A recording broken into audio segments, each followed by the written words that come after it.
política como un problema de actualidad, ¿no? De dos maneras, ¿vale? Una que vamos a llamar la temático-teórica, que es la centrada en las teorías, ¿vale? Voy a ir muy rápido con esto porque se supone que es la introducción, que es, pues bueno, pues la que conocéis más o menos de toda la vida y que en los manuales, el de Fundamentos del Leninismo, que seguramente lo conocéis, pues te viene así casi siempre ordenadas las cosas por temas, ¿no? Y siempre haciendo referencia a un texto donde se plantea el tema y se resuelve el tema, de una vez y para siempre además, porque la concepción es un poco así. El problema del partido, la teoría del partido, el que hace. El problema del imperialismo, la teoría del imperialismo, el imperialismo es fase superior del capitalismo y problema liquidado. El problema de la teoría del Estado, pues el Estado y la revolución y el problema liquidado. Bueno, este enfoque del leninismo, esta forma de entender y de explicar el leninismo, bueno, tiene sus ventajas, ¿no? Es clara, es pedagógica, es bastante sistemática, pero tiene sus desventajas para lo que vamos a explicar ahora, que es la cuestión estratégica, ¿no?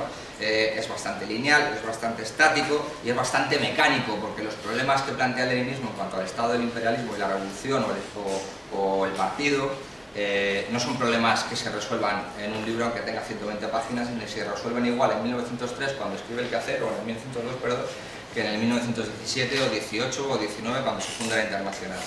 No son los mismos contextos y por tanto las respuestas no van a ser iguales, ¿vale?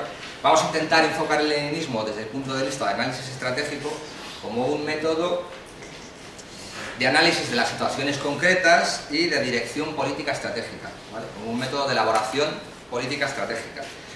Yo lo he llamado un método, un enfoque, perdón, situacional, ¿vale?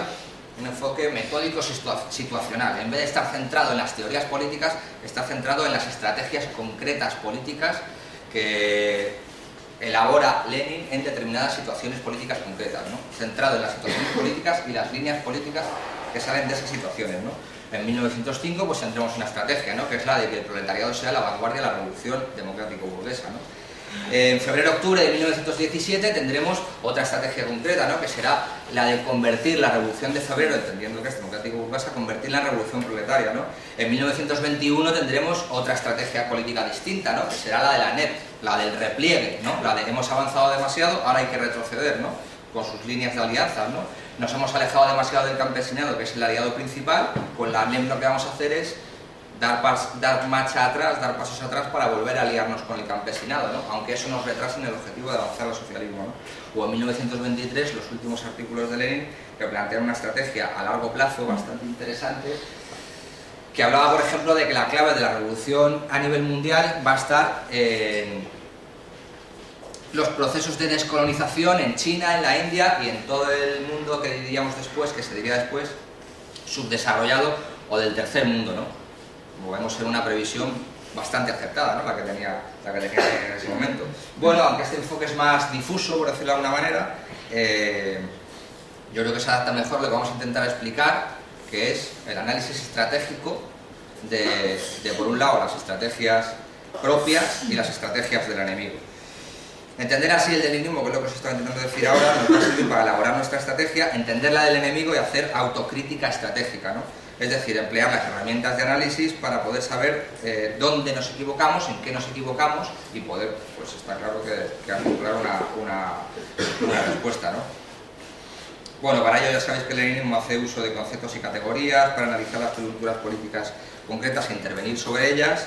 No me voy a referir mucho a ellas más que brevemente, que además ya las visteis en estas sesiones que hacíamos antes.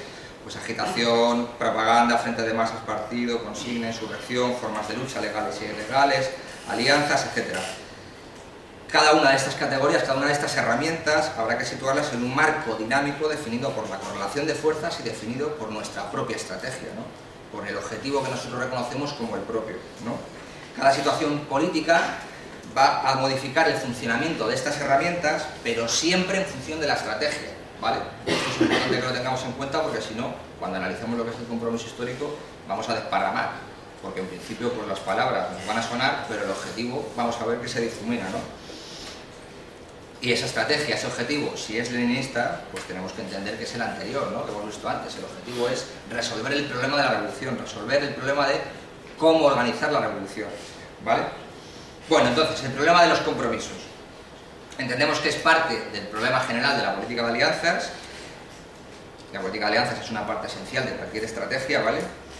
Y si se quiere enfocar desde una perspectiva leninista, el análisis del compromiso histórico, y no desde una valoración moral o desde una valoración mecánica o a priorística de los compromisos son buenos porque los hacemos los buenos o los compromisos son malos porque pactamos con los malos, ¿no? Habría que definir quiénes son los buenos, quiénes son los malos, qué es lo bueno, qué es lo malo. Nosotros no vamos a entrar ahí, no deberíamos entrar ahí, al menos si hacemos un enfoque leninista, ¿no? Sino que lo que tendremos que hacer es entrar en, bueno, un compromiso, ¿vale? ¿Cuál es su naturaleza? ¿Cuál es su necesidad? ¿Es necesario el compromiso? ¿No es necesario? ¿Cuáles son sus objetivos? ¿Y quiénes son los sujetos del compromiso? Evidentemente. Entonces, la cuestión es, ¿ningún compromiso? ¿Ningún compromiso? ¿Vosotros qué pensáis? ¿Sí o no? No, ¿por qué? ¿No? Un poco dormido, pero vamos. Pero bien que has dicho que no, ¿eh? Sí, habrá que analizar cada contexto concreto y entender si en un momento dado tejer una alianza con un grupo, con un sector social, nos va a permitir avanzar en el desarrollo de la estrategia o va a suponer un retroceso, ¿no? Entonces, si en un contexto concreto esa alianza, aunque a nivel de principio ideológico nos suponga algún tipo de contradicción, pero nos permite avanzar en el plano de la consecución de los objetivos estratégicos, es necesario, si no, no. Alianzas que nos suponen contradicciones internas, has dicho. Sí, a un nivel más moral que otra cosa. Moral. Sí. O político, ¿no? O de intereses a corto, a medio o a largo plazo, ¿no? Por ejemplo, cuando empezó a hablarse de los temas de ecología, ¿no? En los 70, por lo menos en España, bueno, un sacristán, que imagino que sabréis cuál es, acuñó una expresión bastante divertida, que por lo visto la sacó de un debate que hubo en una escuela obrera, creo, en un barrio de Barcelona.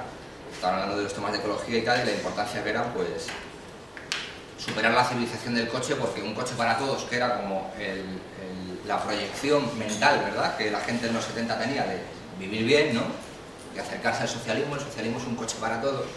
Sacristán decía, si hay un coche para todos, el planeta no da más de sí unos cuantos años, ¿no? Por lo que empezamos a saber ahora, los recursos son limitados, esa noción antes no se tenía, pero en esos años se empezaba a tener, ¿no?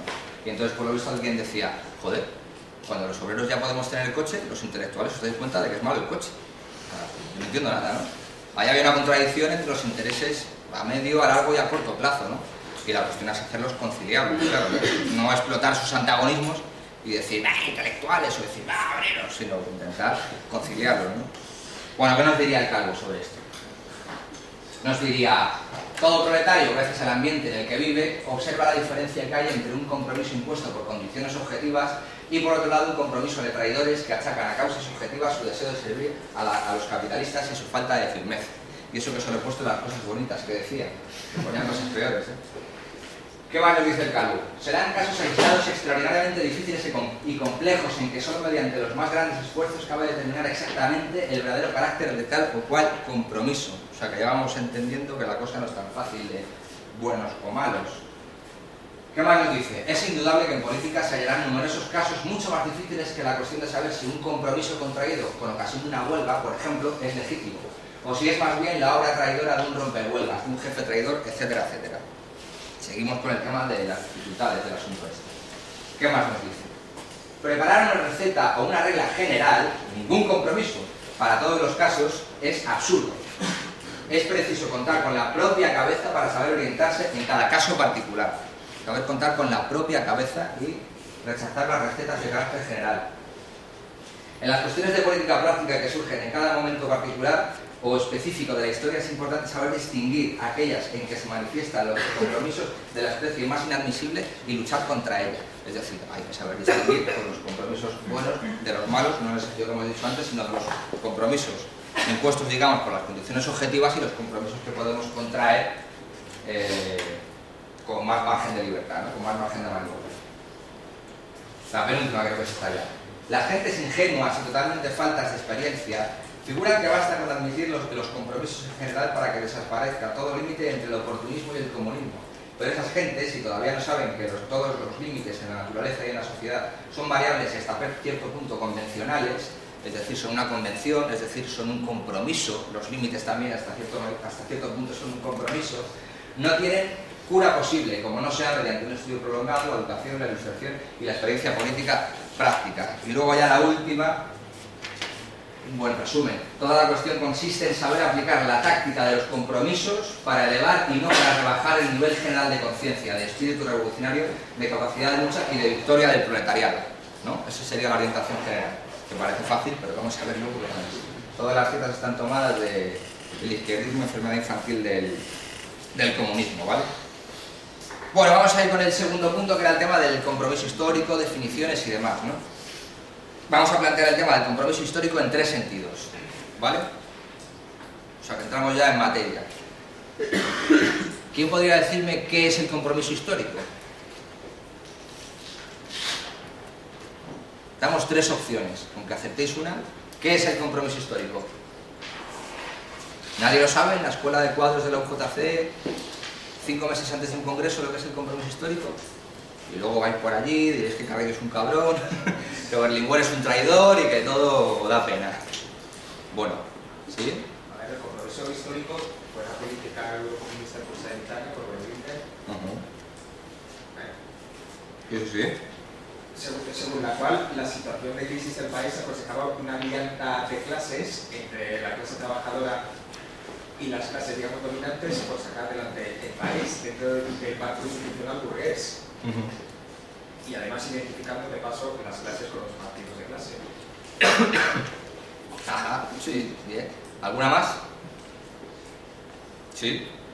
Bueno, pues eso, que también es una traslación de a la práctica concreta de los acuerdos que se toman a raíz del 20 Congreso de la Unión Soviética, en los que se dice que se puede llegar al socialismo mediante la democracia, ¿no? Y se hacen unas alianzas con sectores de la burguesía nacional con la idea de crear un bloque social que vaya a un supuesto socialismo en democracia, es decir, que aparta la cuestión de precisamente lo que vamos a tratar aquí, que es la cuestión del poder, y se centra en una alternativa de gobierno, no de poder, más o menos. Y después, pues eso, quiere crear un compromiso, una alianza con una burguesía que en un país imperialista como es la Italia en esos momentos no tiene cabida, no para avanzar al socialismo, sino para cualquier otra cosa, y los resultados son vistos. Muy bien. Bueno, van por ahí los tiros, ¿vale? Van por ahí los tiros. Vamos a plantear tres definiciones, ¿vale? Un sentido súper preciso, súper específico, ¿vale? ¿Qué es el compromiso histórico? Pues lo que ha dicho el camarada. La estrategia que adoptó el Partido Comunista de Italia desde 1973 hasta 1980, porque luego cambió otra estrategia que se llamó de Alternativa Democrática, que tenía por objetivo un gobierno de coalición entre las fuerzas populares italianas, entendidas estas como los católicos, los socialistas y los comunistas, con dos objetivos: salir de la crisis, en los 70 había una crisis muy importante a nivel mundial, y renovar el país, que era una expresión que utilizaba mucho en Italia, todavía se utiliza, lo de renovar el país, la renovación, la regeneración y tal, ¿no? Otro sentido no tan específico, un poco más general, subiendo un peldaño, que es el que también vamos a manejar. Vamos a hablar del compromiso histórico como la orientación estratégica de varios partidos comunistas, sobre todo de la Europa occidental, en la década de los 70, en el contexto de la crisis, evidentemente. Y por tanto, digamos que el compromiso histórico va a ser como, en este sentido, el núcleo fundamental de lo que vamos a entender nosotros como eurocomunismo, ¿vale? Lo que pasa es que el eurocomunismo es una concepción no solo estratégica, es una concepción organizativa, es una concepción ideológica, es como algo que engloba más, ¿no? El compromiso histórico en el sentido más preciso, ¿vale?, aplicado a la realidad italiana, es pues la política estratégica, incluso la política de estrategias de alianzas que tuvo el Pechilla, digo, del 73 al 80, marcada por un contexto muy concreto, una coyuntura muy concreta. En un sentido más general podemos identificar compromiso histórico como el núcleo del eurocomunismo, ¿vale?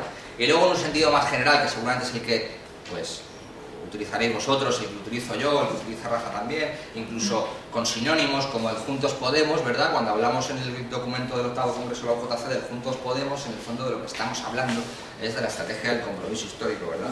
En ese sentido general vamos a entender compromiso histórico como cualquier línea política que se basa en la conciliación de clases como medio y como fin, ¿vale? Como medio y como fin. Estamos diciendo que condenemos los compromisos de clase como medio, que ya lo hemos visto antes, porque en una situación revolucionaria pues la política hace extraños compañeros de cama, por decirlo de alguna forma, ¿no?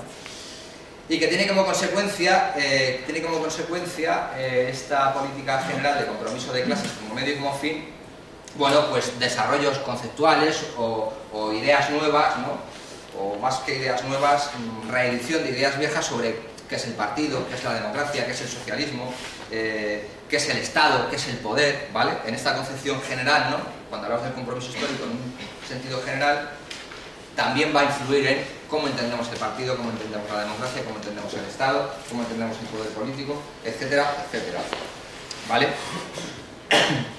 Bueno, parece claro que el contexto de los años 70 es importante para el asunto de entender qué es el compromiso histórico en casi todos sus sentidos, ¿vale? Podemos definir los años 70 básicamente con la derrota de los Estados Unidos en Vietnam, es decir, un momento de auge aparente de la resistencia antiimperialista, la política de la detente. ¿Sabéis qué es lo de la política de la detente? ¿Alguien lo sabe? La política de la detente, que es de Nixon y de Kissinger, ¿vale? De la OCDE, de la conferencia de Helsinki. La política de la detente es lo que, digamos, que sustituyó a la política de Guerra Fría pura y dura, ¿no? Era una política de entendimiento entre bloques, ¿vale? Y de ahí surgió pues el tema de la OCDE, que al principio era una conferencia, la Conferencia para la Cooperación y el Desarrollo Económico, el Acta de Helsinki, que era para reconocer las fronteras de influencia entre el bloque del este y el bloque del oeste. Las dos Alemanias se reconocieron mutuamente, Alemania Oriental entró en la ONU porque hasta entonces no estaba en la ONU. Bueno, una política de buen rollito entre los bloques, ¿vale? Más o menos sería algo así. Y luego, sobre todo, lo que protagoniza en los años 70 es el auge aparente del consenso del 45, ¿vale? El consenso entre socialdemócratas, comunistas, católicos, liberales después de la Segunda Guerra Mundial en Europa Occidental, y cuyo hijo predilecto había sido el Estado Social del Bienestar, ¿vale?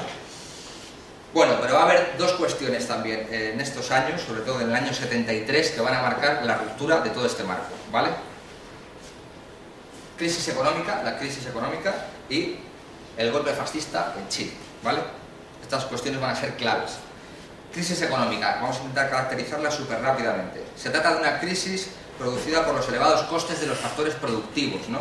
Una crisis que llamaríamos ahora de oferta, no una crisis de demanda como es la actual, ¿no? No una crisis de superproducción como son las tradicionales, las típicas, sino una crisis de otro tipo, ocasionada por el alto coste de los recursos energéticos, sobre todo el petróleo, y de otro recurso que estaba muy caro en ese momento porque se vendía muy caro, que era la fuerza de trabajo. En ese momento la fuerza de trabajo se vendía muy cara. ¿Por qué? Porque había fuertes partidos de clase, había fuertes sindicatos de clase, había partidos comunistas con porcentajes de voto impresionantes en la oposición, que si perdían las elecciones los gobiernos burgueses del momento, pues se supone que entraban en el gobierno los partidos comunistas, por ejemplo en Francia, por ejemplo en Italia, pero también en Finlandia el Partido Comunista tenía mucha fuerza, etcétera, etcétera, etcétera, ¿no? Bueno, pues ahí vemos esa cuestión. Y vemos, claro, pues la dinámica de las cosas, ¿no? La OPEP, ¿no? Que era un cártel de países productores de petróleo, tiene fuerza, tiene poder político y presiona para que suba el precio del petróleo, ¿no? Bueno, pues el precio del petróleo sube, hay una crisis. Lo mismo pasa con los sindicatos y los partidos de clase, presionan para que el Estado intervenga en la economía y consiga una redistribución, ¿verdad? El Estado social de bienestar es un Estado redistribuidor, ¿no? Para que redistribuya mejor la renta. Los obreros no tienen el poder político completo, ¿no? Los movimientos que no tienen poder político completo, pero tienen una parte importante, ¿no? Y consigue imponer mejoras, ¿no? ¿Qué es lo que va a hacer el imperialismo? Luchar contra eso, quitarles ese poder a los países de la OPEP, pero en el caso de los recursos energéticos del petróleo, lo va a hacer de muchas maneras, explotando las refinerías en Estados Unidos, acudiendo a otras refinerías, etcétera, etcétera. Y lo va a hacer con el movimiento obrero, ¿no? Lo va a hacer con el movimiento obrero como socavando todas sus posiciones políticas, institucionales, socavando sus posiciones ideológicas, socavando sus posiciones organizativas y socavando sobre todo su base social, erosionando su base social, ¿no? Bueno, pues ¿en dónde estamos ahora? Estamos en los albores de la ofensiva neoliberal, ¿no? De lo que llamamos en la UJC, y lo seguiréis llamándolo de la fragmentación de la clase obrera, ¿no? Estamos hablando del postfordismo, de la empresa en red, de todas esas cosas, para diluir el sujeto político, ¿no? Y que todo el aparato de intervención político-social del movimiento obrero, que estaba constituido sobre un sujeto político con una configuración muy específica, pues se vaya disolviendo, ¿no? Bueno, ni que decir tiene claro que esto rompe completamente el consenso del año 45, y su producto principal, que es el Estado social de bienestar, ¿no? Romper el marco de relaciones sociales, políticas e institucionales. No va a ser una ruptura de la noche a la mañana, sino que va a ser una ruptura sucesiva y paulatina. Golpe fascista en Chile. Bueno, vamos a entender que el golpe fascista en Chile se dio en plena efervescencia de los movimientos guerrilleros, ¿vale?, de inspiración guevarista, durante todos los años 70. Van a llegar unos cuantos partidos de la izquierda chilena, ¿no?, que tenían una tradición de unidad bastante consolidada. El Partido Socialista de Chile, que en ese momento es un partido marxista-leninista, por cierto, el Partido Comunista de Chile, el MAPU, que es el Movimiento de Acción Popular Unitaria, creo, y la APU, que es la Acción Popular Unida, me parece, y el Partido Radical, que es el partido tradicional de las clases medias urbanas, que se están radicalizando mucho porque está agravándose la situación en Chile, la situación de vida, de la cotidianidad, ¿no? Van a firmar un acuerdo que es el Acuerdo de Unidad Popular en el año 70, y bueno, pues van a ganar las elecciones por un estrechísimo margen, por menos de 29.000 votos, ¿vale? Bueno, por un poco más, perdón, por un poco más de 29.000 votos, por menos de 30.000 votos, entre el segundo candidato, que es del Partido Nacional, ¿vale? ¿Con qué programa ganan? Con un programa de transición al socialismo, ¿vale? O sea, mientras en casi todos los países de América Latina hay guerrillas intentando desarrollar la vía guevarista, la vía insurreccional al socialismo, que es la que ha triunfado en Cuba y es el modelo que todo el mundo tiene en la cabeza en ese momento, la Unidad Popular, encabezada por Salvador Allende, pues intenta desarrollar la otra vía, ¿no? Lo que va a llamar la vía democrática, pluralista, nacional y democrática, creo que ya he dicho democrática, ¿verdad? Pacífica, pluralista, democrática y nacional al socialismo, ¿vale? Factores clave de esta vía que va a proponer Salvador Allende. Dos vamos a marcar. El respeto del marco constitucional. Pero con una cuestión, Allende era perfectamente consciente de que el marco constitucional no era viable para el tránsito al socialismo. Lo que pasa es que él se compromete a respetarlo en un primer momento, pero en su programa estaba la reforma constitucional, el parlamento unicameral, la constitución de poder popular, etcétera, etcétera. Todo eso estaba en su programa. Lo que pasa es que él asume que va a hacerlo con los mecanismos de la institucionalidad anterior y de la legalidad anterior, aún asumiendo que ya digo, es insuficiente, evidentemente, para una transición al socialismo, ¿vale? Es más, le van a obligar, va a ser un acuerdo con Democracia Cristiana para que él pueda ser elegido presidente, porque no tiene mayoría en el Parlamento, le van a obligar, antes de ser elegido presidente, a firmar un estatuto de garantías constitucionales por el cual se va a limitar a sus reformas, bueno, pues a no tocar una serie de cosas, ¿no? La Constitución, el ejército, la educación, la prensa, etcétera, etcétera. Y otro elemento, la confianza que tenía Allende, y por tanto toda la Unidad Popular, en la cultura republicana, republicano-democrática, de neutralidad política de las Fuerzas Armadas y del Cuerpo de Carabineros. Y eso va a ser una constante en los 3 años de presidencia de Allende. Una cosa más. Entender que las Fuerzas Armadas en Chile tienen una tradición de neutralidad muy asentada. Chile en ese momento es la democracia más antigua de América Latina. Tiene la constitución más antigua de toda América, después de la de Estados Unidos, y bueno, pues hay una creencia clara de que no va a haber un desparramo por parte de las Fuerzas Armadas, ¿vale? Bueno, hay una colaboración inicial de la democracia cristiana, de los sectores progresistas de la democracia cristiana, en un momento inicial, van a conseguir con esa primer apoyo que Allende sea investido presidente, que se nacionalice el cobre, etcétera, etcétera. Le van a pedir a cambio el estatuto de garantías constitucionales, esto no va a ser gratis. Bueno, ya sabéis que va a haber muchas maniobras del imperialismo, las llamadas el Track 1 y el Track 2, ¿no? Potenciadas por la CIA, etcétera, etcétera, ¿no?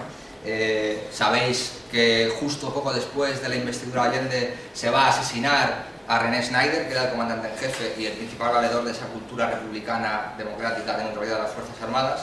Eso en principio podría indicar que puede haber un riesgo de que las Fuerzas Armadas quieran jugar un papel político, pero en principio Allende es súper estricto en que él tiene confianza en que eso no va a pasar, ¿vale?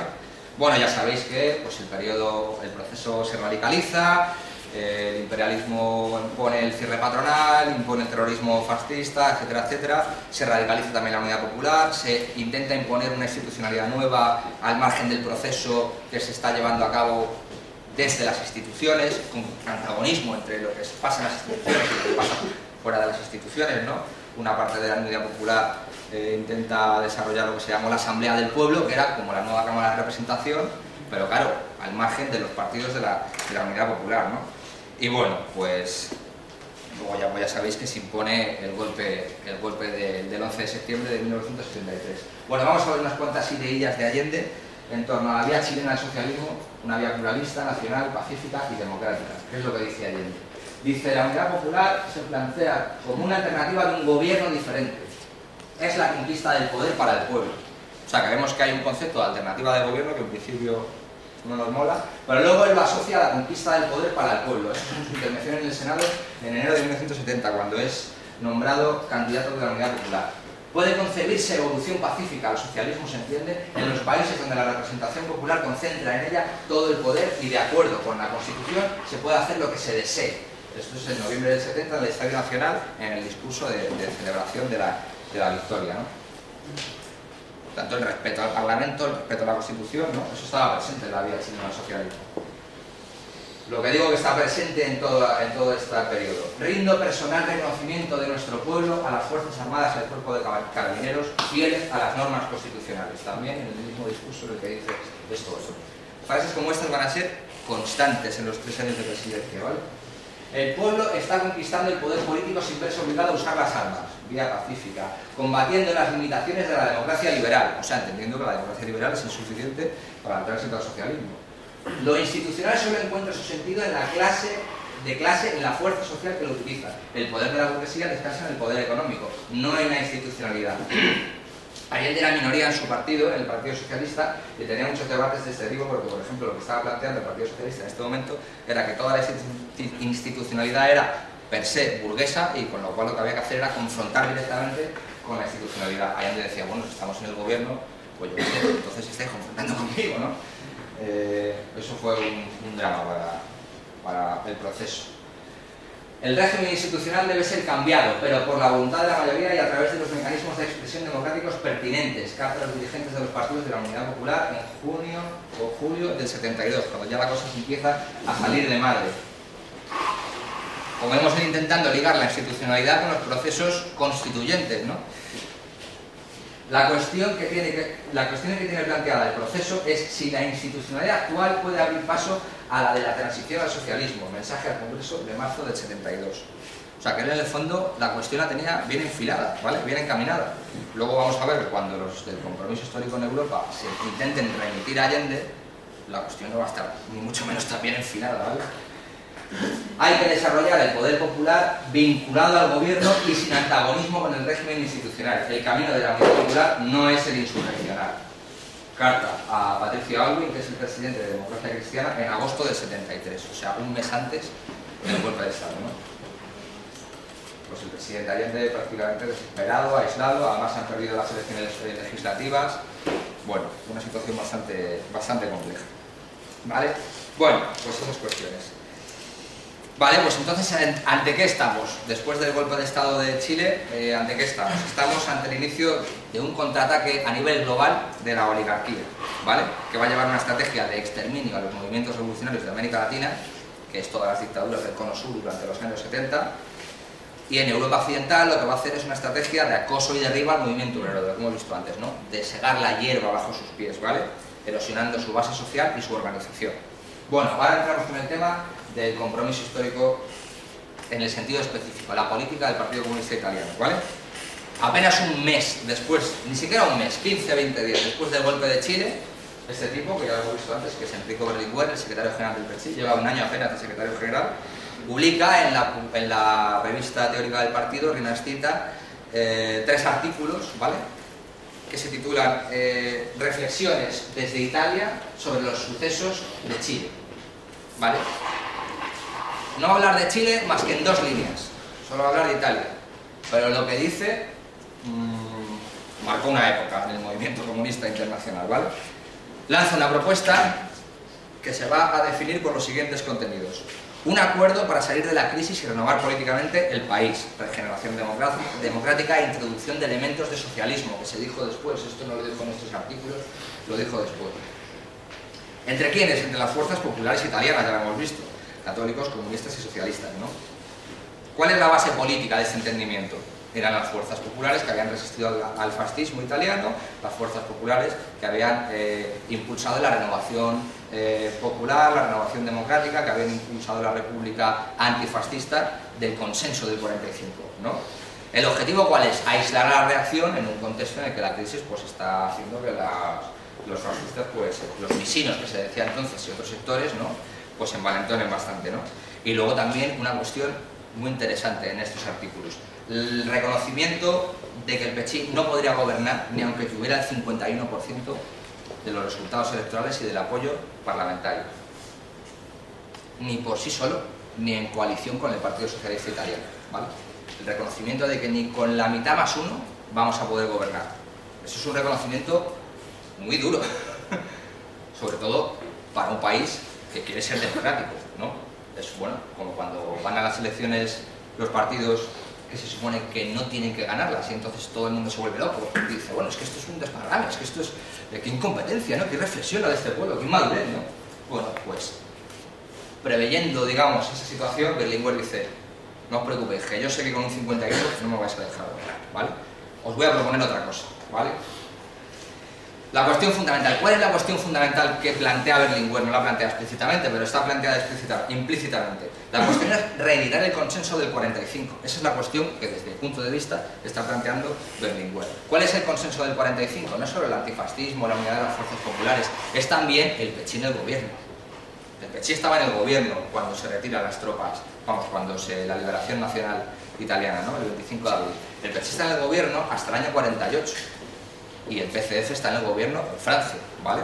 Y están ahí hasta que ya la polarización entre los bloques se hace tan insostenible que evidentemente pues las fuerzas pro-occidentales, las fuerzas de la OTAN, los brazos políticos partidistas de la OTAN en Francia y en Italia expulsan de los gobiernos a los partidos comunistas, ¿no? Y entonces lo que va a decir Berlinguer, Marseille también lo va a decir en Francia, es eso detuvo el impulso renovador de las revoluciones de liberación nacional, de las revoluciones democráticas antifascistas, ¿no? Con lo cual hay que volver a eso para completar esa tarea que empezamos, ¿no? Para renovar Italia, porque además estamos en una situación de crisis, etcétera, etcétera, etcétera, ¿vale? Entonces empieza a destilar sus compromisos, ¿no? A ir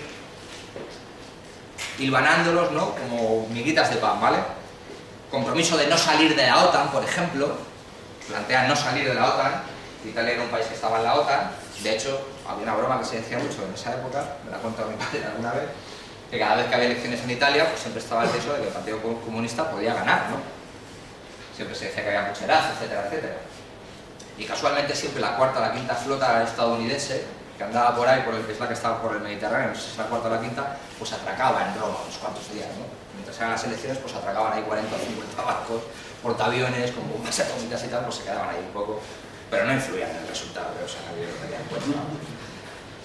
Bueno, ¿qué más compromisos iban destilando implícitamente también? Una propuesta, la del compromiso histórico, enfocada a atraer, a neutralizar, a tranquilizar a las clases medias urbanas, sobre todo. Esa era su intención, digamos, social, sociológica, ¿no? Una propuesta a los sectores progresistas de la democracia cristiana, sobre todo a Aldo Moro, que era en ese momento, o lo fue durante gran parte de la trayectoria del compromiso histórico, primer ministro de Italia, ¿no? Y era una persona con la que Berlinguer tiene una relación personal muy especial.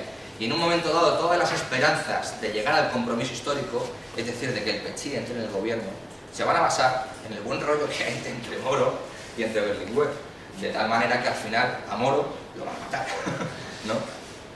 Lo van a matar cuando se dice que llevaba en su cartera una propuesta de gobierno de unidad con el Partido Comunista Italiano, ¿no? Pero bueno, estas cosas al final nunca eso lo saben solo pues la OTAN, la Logia P2 y Berlusconi, seguramente lo sabrá, que era de la Logia P2 en ese momento, por cierto.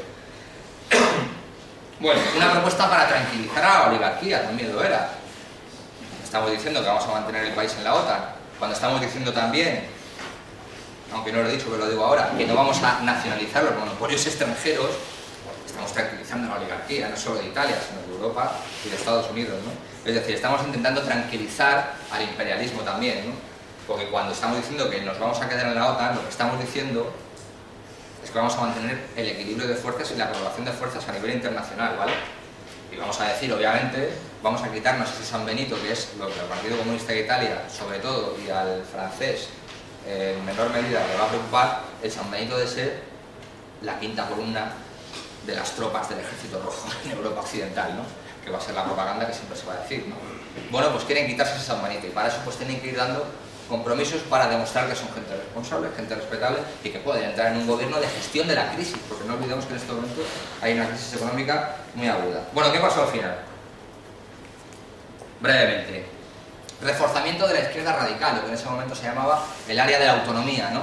Que era todo un área, digamos, con un discurso de clase, un discurso obrerista, que se decía entonces operarista, muy fuerte, que entiende que el Pechín, con su estrategia de fuerzas populares, pues está dejando de lado el discurso más puramente de clase, en un momento en el que la clase obrera está siendo durísimamente golpeada por la crisis, ¿no? El asesinato de Aldo Moro, por las Brigadas Rojas, ya sabéis, no se sabe si las Brigadas Rojas estaban dirigidas por los brigadistas rojos, o estaban dirigidas por la OTAN, o estaban dirigidas por el Ministerio del Interior italiano, o estaban dirigidas por los dos, ¿no? Gobierno de Solidaridad Nacional, cuando se asesina a Moro, hay un gobierno de Solidaridad Nacional al que el Pechí apoya, pero no entra en él, y al final ese gobierno, que va a ser el que haga ajustes económicos durísimos y una represión frente al movimiento de la autonomía durísimo, un movimiento pues, que tiene cierta relación con la autonomía obrera, pero que no es exactamente, ni idénticamente, ni las Brigadas Rojas, ni ha tenido que ver en ello directamente, etcétera, etcétera. Pues bueno, va a haber una represión muy fuerte del gobierno y el Pechí va a aparecer como corresponsable de esas políticas, ¿vale? Con lo cual se va a alienar buena parte de los apoyos de esa sección, ¿no? Resultado al final, el aislamiento del Pechí, cuando pase en la situación de emergencia, cuando se disuelva el gobierno de Solidaridad Nacional, del cual el Pechí no formó parte, puso la cama para que otros se acostaran en ella, por decirlo de alguna forma, ¿vale? Pues cuando eso pase, el Pechí va a volver a estar en la situación de aislamiento en la que estaba antes, exactamente igual, pero con peor crédito frente a amplias masas de los movimientos radicalizados, con gran parte del movimiento obrero en contra, alienado en su estrategia de alianzas tradicional con el Partido Socialista Italiano y con su base social claramente desorientada y bastante mermada. Otra consecuencia, derechización del Partido Socialista Italiano hasta extremos agresivos, ¿no? El Partido Socialista Italiano, que hasta entonces tenía una política de alianza con el Pechí preferente, pasa a entender que el Pechí es una amenaza para la democracia en Italia y que es el enemigo principal, ¿vale? Que entonces va a entrar en todos los gobiernos con democracia cristiana, ¿vale? Degradación de la vida pública de la República, ¿no? De hecho, Berlinguer, al apreciar que esto es así, va a plantear que la cuestión moral es la cuestión principal en la política de regeneración democrática a principios de los 80, ¿vale? Razón no le faltaba, porque la verdad es que el tipo no era tonto. Y luego lo vamos a ver en los años 80 finales, en los 90, cuando llegue el fenómeno Berlusconi, cuando se destape el escándalo del Tangentopoli, que era un escándalo de financiación de los partidos donde Democracia Cristiana y el Partido Socialista Italiano se destaparon redes clientelares y de financiación ilegal que atravesaban todo el aparato político italiano desde hacía décadas. Habían montado un tinglado, evidentemente con la connivencia de Marcia, lógicamente, donde se estaban enriqueciendo a expuertas, ¿no? Y el Pechí era ajeno a todo eso, lo sabía, pero no actuaba en consecuencia, ¿no? Y luego también, otra consecuencia clara es y el resultado de toda esa degeneración, ¿cuál es? Es Berlusconi, el resultado de toda esa degeneración, lógicamente. El resultado también para el Pechí es, bueno, su propia derechización también, ¿no? Cuando el Pechí abandona la estrategia del compromiso histórico, ellos sobre todo tienen un planteamiento ya de que la Revolución de Octubre ha concluido como elemento renovador, ¿vale? De regeneración, ¿no? Que la energía renovadora de la Revolución de Octubre ha concluido y que ellos ya no se consideran un partido parte del movimiento comunista internacional, ¿vale? Sino que se consideran, bueno, de hecho entraron en relaciones con la Internacional Socialista. El Pechí, antes de disolverse, se convierte en un partido observador de la Internacional Socialista, ¿no? Bueno, digamos que es un partido que sigue teniendo relación con los soviéticos, de vez en cuando van a ir, de hecho antes de disolverse van a Moscú a ver a Gorbachev y tal, pero es un partido que ya se ha salido del tronco del movimiento comunista internacional, ¿vale? Y del movimiento comunista europeo, ¿vale? Bueno, vamos a dar unas reflexiones de Berlinguer dentro del artículo este. Nosotros siempre hemos tendido al más amplio acuerdo entre las fuerzas interesadas en la salvaguardia de la Constitución antifascista. La unidad de las fuerzas de izquierda y los partidos de clase no es condición suficiente para garantizar la defensa de la democracia. Sería ilusorio pensar que con un 51% se pudiera asegurar la supervivencia de un gobierno de izquierdas. Por eso hablamos de una alternativa democrática y no de una alternativa de izquierdas. Eso es lo que estaba planteando el compromiso histórico. Porque si el compromiso histórico plantea la alianza entre democracia cristiana, Partido Socialista y Partido Comunista, estamos hablando del 80% del índice electoral y casi idénticamente del índice parlamentario en Italia en esos momentos, ¿no? Eso no era un gobierno de izquierdas, era un gobierno democrático, ¿no? De unidad democrática, de unidad popular, ¿vale? Porque recordemos, lo dice ahí, que Berlinguer está diciendo, sé que con un 51 no va a poder ser, luego tengo que pactar con vosotros para que pueda entrar en el gobierno, ¿no? La gravedad de los problemas del país, las amenazas de la reacción, la necesidad de abrir una vía de desarrollo económico y progreso democrático hacen que sea urgente y actual llegar a un nuevo gran compromiso histórico entre las fuerzas que son la mayoría del pueblo italiano. Esta era la reflexión fundamental que justificaba el compromiso histórico en Italia. El Parlamento no puede ser concebido solo como una tribuna para la denuncia anticapitalista, ¿no? Vemos aquí un elemento también que nos recordaba el tema de Allende, ¿vale? Bueno, vamos a ir al segundo elemento. Hemos visto el compromiso histórico en Italia, en el Pechí, ¿vale? Ahora vamos a verlo en su relación, digamos, con el eurocomunismo, ¿no? Con lo que hemos visto antes, que era el eurocomunismo, ¿vale? El compromiso histórico como el núcleo duro de las políticas eurocomunistas. Bueno, lógicamente la influencia del Pechí, que era el partido comunista más grande de Europa, en el año 76 había conseguido un 34% de los votos, ¿vale? Creo que más de 8 millones de votos, o sea que era una fuerza estimable, era la referencia de los partidos comunistas que operaban en países democráticos capitalistas, ¿vale? Bueno, pues esa influencia se deja sentir en todo su entorno, ¿no? Los elementos comunes que tiene la política del Pechí con la del PCF, que en ese momento está metido en una política que se llama el programa común de la izquierda, que en principio puede parecer distinta a la de Berlinguer, ¿no? Porque ellos hablan del programa común de la izquierda, hablan de la alianza con el Partido Socialista, etcétera, etcétera. Pero bueno, va a haber determinados elementos de confluencia, los elementos de compromiso, de darle tranquilidad a la oligarquía, de intentar asimilar posiciones de las clases medias urbanas, etcétera, etcétera. Haciendo un totum revolutum de esas coincidencias, ¿no? Intentando ponerlas un lacito, es de donde va a derivar luego lo que vamos a llamar eurocomunismo, ¿no? Entendemos el eurocomunismo en el fondo pues como la estrategia del compromiso histórico más un poco de folclore, ¿vale? Y la radicalización de algunos de sus elementos, ¿no? Se sigue identificando con la vía nacional pluralista, democrática y libertad del socialismo, pero esta va a ser propia y exclusiva de los países desarrollados económicamente, ¿vale? Va a ser una vía exclusiva para los países de Europa, ¿verdad? Los países ricos, que nosotros no vamos a hacer una insurrección violenta, nosotros no somos unos incivilizados, ¿no? Nosotros vamos a hacer las cosas bien, ¿no? Desde la legalidad, por la legalidad, sin romper los marcos constitucionales, ¿vale? Bueno, ¿qué características va a tener esta propuesta del eurocomunismo, ¿no? A la que se va a sumar luego el Partido Comunista Español, curiosamente con una situación que nada tiene que ver con el francés y con el italiano?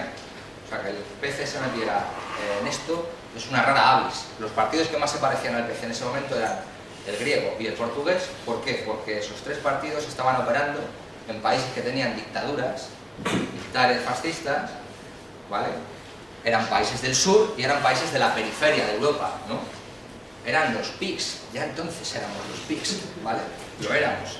Lo que pasa es que, pues en España, el PC de España, pues se plantea que cuando vaya a haber la transición, como la transición no va a ser una ruptura, esto lo va a ir viendo Carrillo y su dirección poco a poco, va a haber que adaptarse, ¿no? Y entonces va a haber que dar muchas garantías, y de hecho Carrillo va a ser el que más garantías dé de todos, o sea, él va a ser, yo el que más, pero eso ya lo veremos después. Bueno, ¿qué más cuestiones plantea el eurocomunismo? Asimilar la democracia con los regímenes de Europa Occidental. ¿Qué es la democracia? Para el Partido Comunista francés o italiano. Lo que hay en Italia en el año 73. Lo que hay en Italia. ¡Ay, te dejan ganar a ti las elecciones! No, es real. ¿Vale? Ah, pero luego a lo mejor muere gente en las manifestaciones, como murieron a finales de los 60 en unas manifestaciones de estudiantes en Italia. Bueno, eso son cosas, evidentemente, o sea, tampoco vamos a... ¿no? Pero entendemos que es democrático, ¿no? Y todo esto de la trama Gladio, de que hay un golpe de Estado preparado, hay un plan de golpe de Estado preparado por si gané las elecciones, sí, eso parece que es posible, parece que existe, ¿no? Pero no deja de ser, bueno, democrático. Si conseguimos reunir a la mayoría de la gente, ¿no? A la mayoría del pueblo a nuestro lado, esas cosas no van a operar, ¿no? no tuvo nada que ver con el asesinato de Gomorra, Trama Gladio, ni nada de eso, ¿no? Bueno, asimilar la democracia con los regímenes que existían en Europa Occidental. Respeto primero y luego defensa después de los marcos constitucionales. Primero vamos a respetarlos, sí, no vamos a romperlos y tal, y luego nos vamos a agarrar a ellos como nunca guardián. ¿Por qué? Porque como nos van a segar la hierba bajo nuestros pies, el único asidero que vamos a tener son los marcos constitucionales que existen, ¿no? Porque ayudamos a constituirlos, ¿no? Y en un primer momento vamos a decir, sí, bueno, pueden ayudarnos al tránsito al socialismo y tal, y luego nos vamos a agarrar a ellos porque vamos a decir, es que si no estamos haciendo política en este marco, si cambian el marco, nosotros nos quedamos fuera, porque estrechan el marco, precisamente, ¿vale? Porque se hace más pequeñajo y a nosotros pues nos tiran por la borda, ¿no? Bueno, se teoriza una fase democrática alegando pues el 6º Congreso de la Internacional Comunista, los Frentes Populares Antifascistas, las experiencias del antiimperialismo en los países de América Latina, etcétera, etcétera. Se teoriza una fase democrática distinta al socialismo como fase de transición al comunismo. Ahora hay una fase de transición al socialismo, desde el capitalismo al socialismo. Se van poniendo como fases y pasitos intermedios como para ir alargando el proceso y, en principio, permitir más juego a la larga, pero en el fondo es permitir más juego a la corta, porque los plazos se están acortando, ¿vale? Y las propuestas a corto plazo al final van a ser las que presidan todo este tipo de cosas, ¿no? Bueno, pues esa fase democrática pues necesita una amplia alianza, bueno, lo habéis dicho, con la burguesía nacional, con la pequeña burguesía, hay que llevarse bien con todo el mundo, hay que hacer políticas de unidad popular, contra los monopolios, contra el neoliberalismo luego va a ser, contra no sé qué y contra no sé cuántos, ¿no? Pero no es para hacer el socialismo y no es para tomar el poder, es para defender el marco constitucional, ¿vale? O incluso para renovar el marco constitucional, ¿vale? Se va a hablar de la posibilidad de estrategias de gobiernos de unidad, pues del antimonopolista, de los liberales y tal. Amplias alianzas políticas y sociales, pues ya hemos visto, sobre todo con las capas medias urbanas, entendiendo que esa es la peculiaridad de clase de los países económicamente desarrollados, ¿no? Que tienen clases medias pues muy grandes, ¿no? Y que si no nos conseguimos hacer aliados de la mayoría de esas capas medias urbanas, no vamos a ser capaces de ser la mayoría nunca, ¿no? Y sobre todo la presencia de los gobiernos de los partidos comunistas, pues ¿qué va a asegurar? Una gestión igualitaria de la crisis, en principio, ¿no? Que la crisis no la paguen solo los trabajadores, esa sería al principio. Respeto a la correlación de fuerzas internacional, ya lo hemos visto antes. El europeísmo de izquierdas, que es una estrategia del eurocomunismo y que arraiga muchísimo en todos los partidos eurocomunistas, ¿no? Entender que una Europa unida y socialista sería un tercer bloque neutral, que apostaría por la disolución de los bloques en el conflicto que existía de la Guerra Fría, ¿no? Policentrismo en el movimiento de la Comisión Obrera se va a intentar trasladar a comisiones vecinales, comisiones obreras juveniles, etcétera, comisiones campesinas.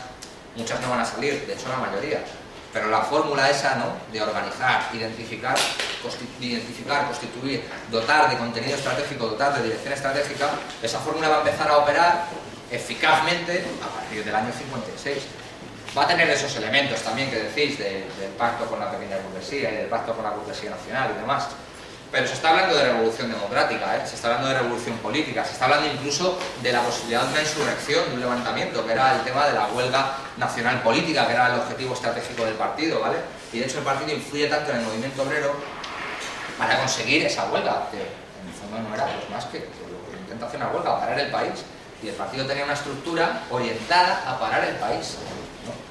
Tenía una estructura orientada a hacer la huelga nacional política, ¿no?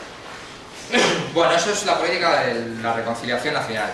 En el año 72, que es el 8º Congreso, se habla de la política del Pacto para la Libertad, ¿no? Que digamos que ya ahí pues, se empieza a ver que la cosa pues, no va a acabar en revolución política, se empieza a hablar ya de la ruptura democrática, intentando rebajar un poco la carga de los contenidos, ¿no? Se empieza a hablar más claramente de un pacto con las burguesías nacionales periféricas, a lo mejor en Cataluña, en Euskadi, no sé qué, ¿no? Se intenta un poco como a temperar un poco, ¿no?, el asunto, pues preveyendo pues, que no va a haber un estallido, lo más seguro, y que por tanto hay que prepararse pues, para un acuerdo a gran escala con los sectores reformistas del partido. No digo que en el Congreso esto lo tuvieran ya hiperclaro, pero evidentemente la dinámica de los acontecimientos les va a llevar a que solo puedan operar y solo puedan funcionar en esa coyuntura, ¿vale? Y eso va a tener, pues claro, concepciones ideológicas, algunas concepciones ideológicas pues se van a rebajar también, ¿no? Y bueno, pues ya en el año 78, ya legalizados, es cuando va a tener lugar la política de concentración democrática, que es ya por decirlo provocativamente, la traslación de la política de compromiso histórico del PCHI a España, prácticamente. Alianza preferente con la UCD, entendiendo que la UCD es un trasunto de la democracia cristiana, ¿vale? Una política de consolidación democrática porque hay crisis, porque los peligros de la reacción, porque hay que renovar el país, porque fíjate que 200 años de guerras civiles, porque esto no puede ser, porque los del Partido Socialista son unos irresponsables y nosotros garantizamos responsabilidad, fíjate, nos comprometemos, ¿no? Hacemos gestos, ¿no? La política de gestos, que en Carrillo va a ser muy importante, etcétera, etcétera, ¿no? Bueno, paralelamente a esto va a haber una evolución organizativa del partido. Hablando también provocativamente, porque no va a ser de la noche a la mañana, vamos a pasar de un partido, como hemos dicho antes, de movilización, ¿vale? De movilización hacia la huelga nacional política, que es un partido de cuadros, es un partido de activistas, es un partido organizado por frentes, ¿no? Organizado en células, las células van a influir siempre en un frente de masas, en el sindicato, no es el sindicato entonces, pero es comisiones obreras, que va a ser donde influyan todos los que estén en un centro de trabajo, ¿no? Se va a influir en los colegios profesionales, los que sean abogados, médicos, arquitectos, etcétera, etcétera. Se va a influir pues, en los movimientos jornaleros, se va a influir en la universidad, pues se van a hacer comités de universitarios, comités de profesores, y todo eso organizado en un comité de la organización universitaria, etcétera, etcétera, ¿no? La orientación va a estar clara, ¿no? Lo de la huelga nacional política, etcétera, etcétera. Se va a pasar de eso a un partido de representación para la contienda electoral, ¿no? He dicho antes que no va a ser de la noche a la mañana, pero casi, ¿vale? De hecho, el ajuste de un modelo a otro va a ser tan brutal que no va a llegar a funcionar el nuevo modelo. O sea, no va a llegar a funcionar. Yo sinceramente, la conclusión a la que he llegado es que no llegó a funcionar nunca el modelo que tenían de partido electoral de un 20%, de partido de masas, de ser como un PCHI en pequeñito. No llegó a funcionar nunca.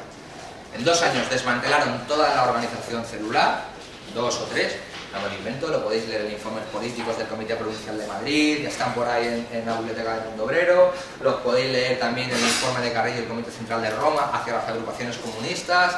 La política de territorialización que se llamó entonces, que era una forma de llamar al desmantelamiento del tejido celular, del tejido asociativo que tenía el partido, y preparar ese tejido para la contienda electoral, no llegó a funcionar nunca, pero no entrando si es buena o mala idea, sino entrando en que cuando llegó la democracia monárquica actual, el partido entró en crisis casi inmediatamente y no se llegó a consolidar ningún tipo de cultura ni organizativa ni de ningún tipo para que eso tuviera solidez.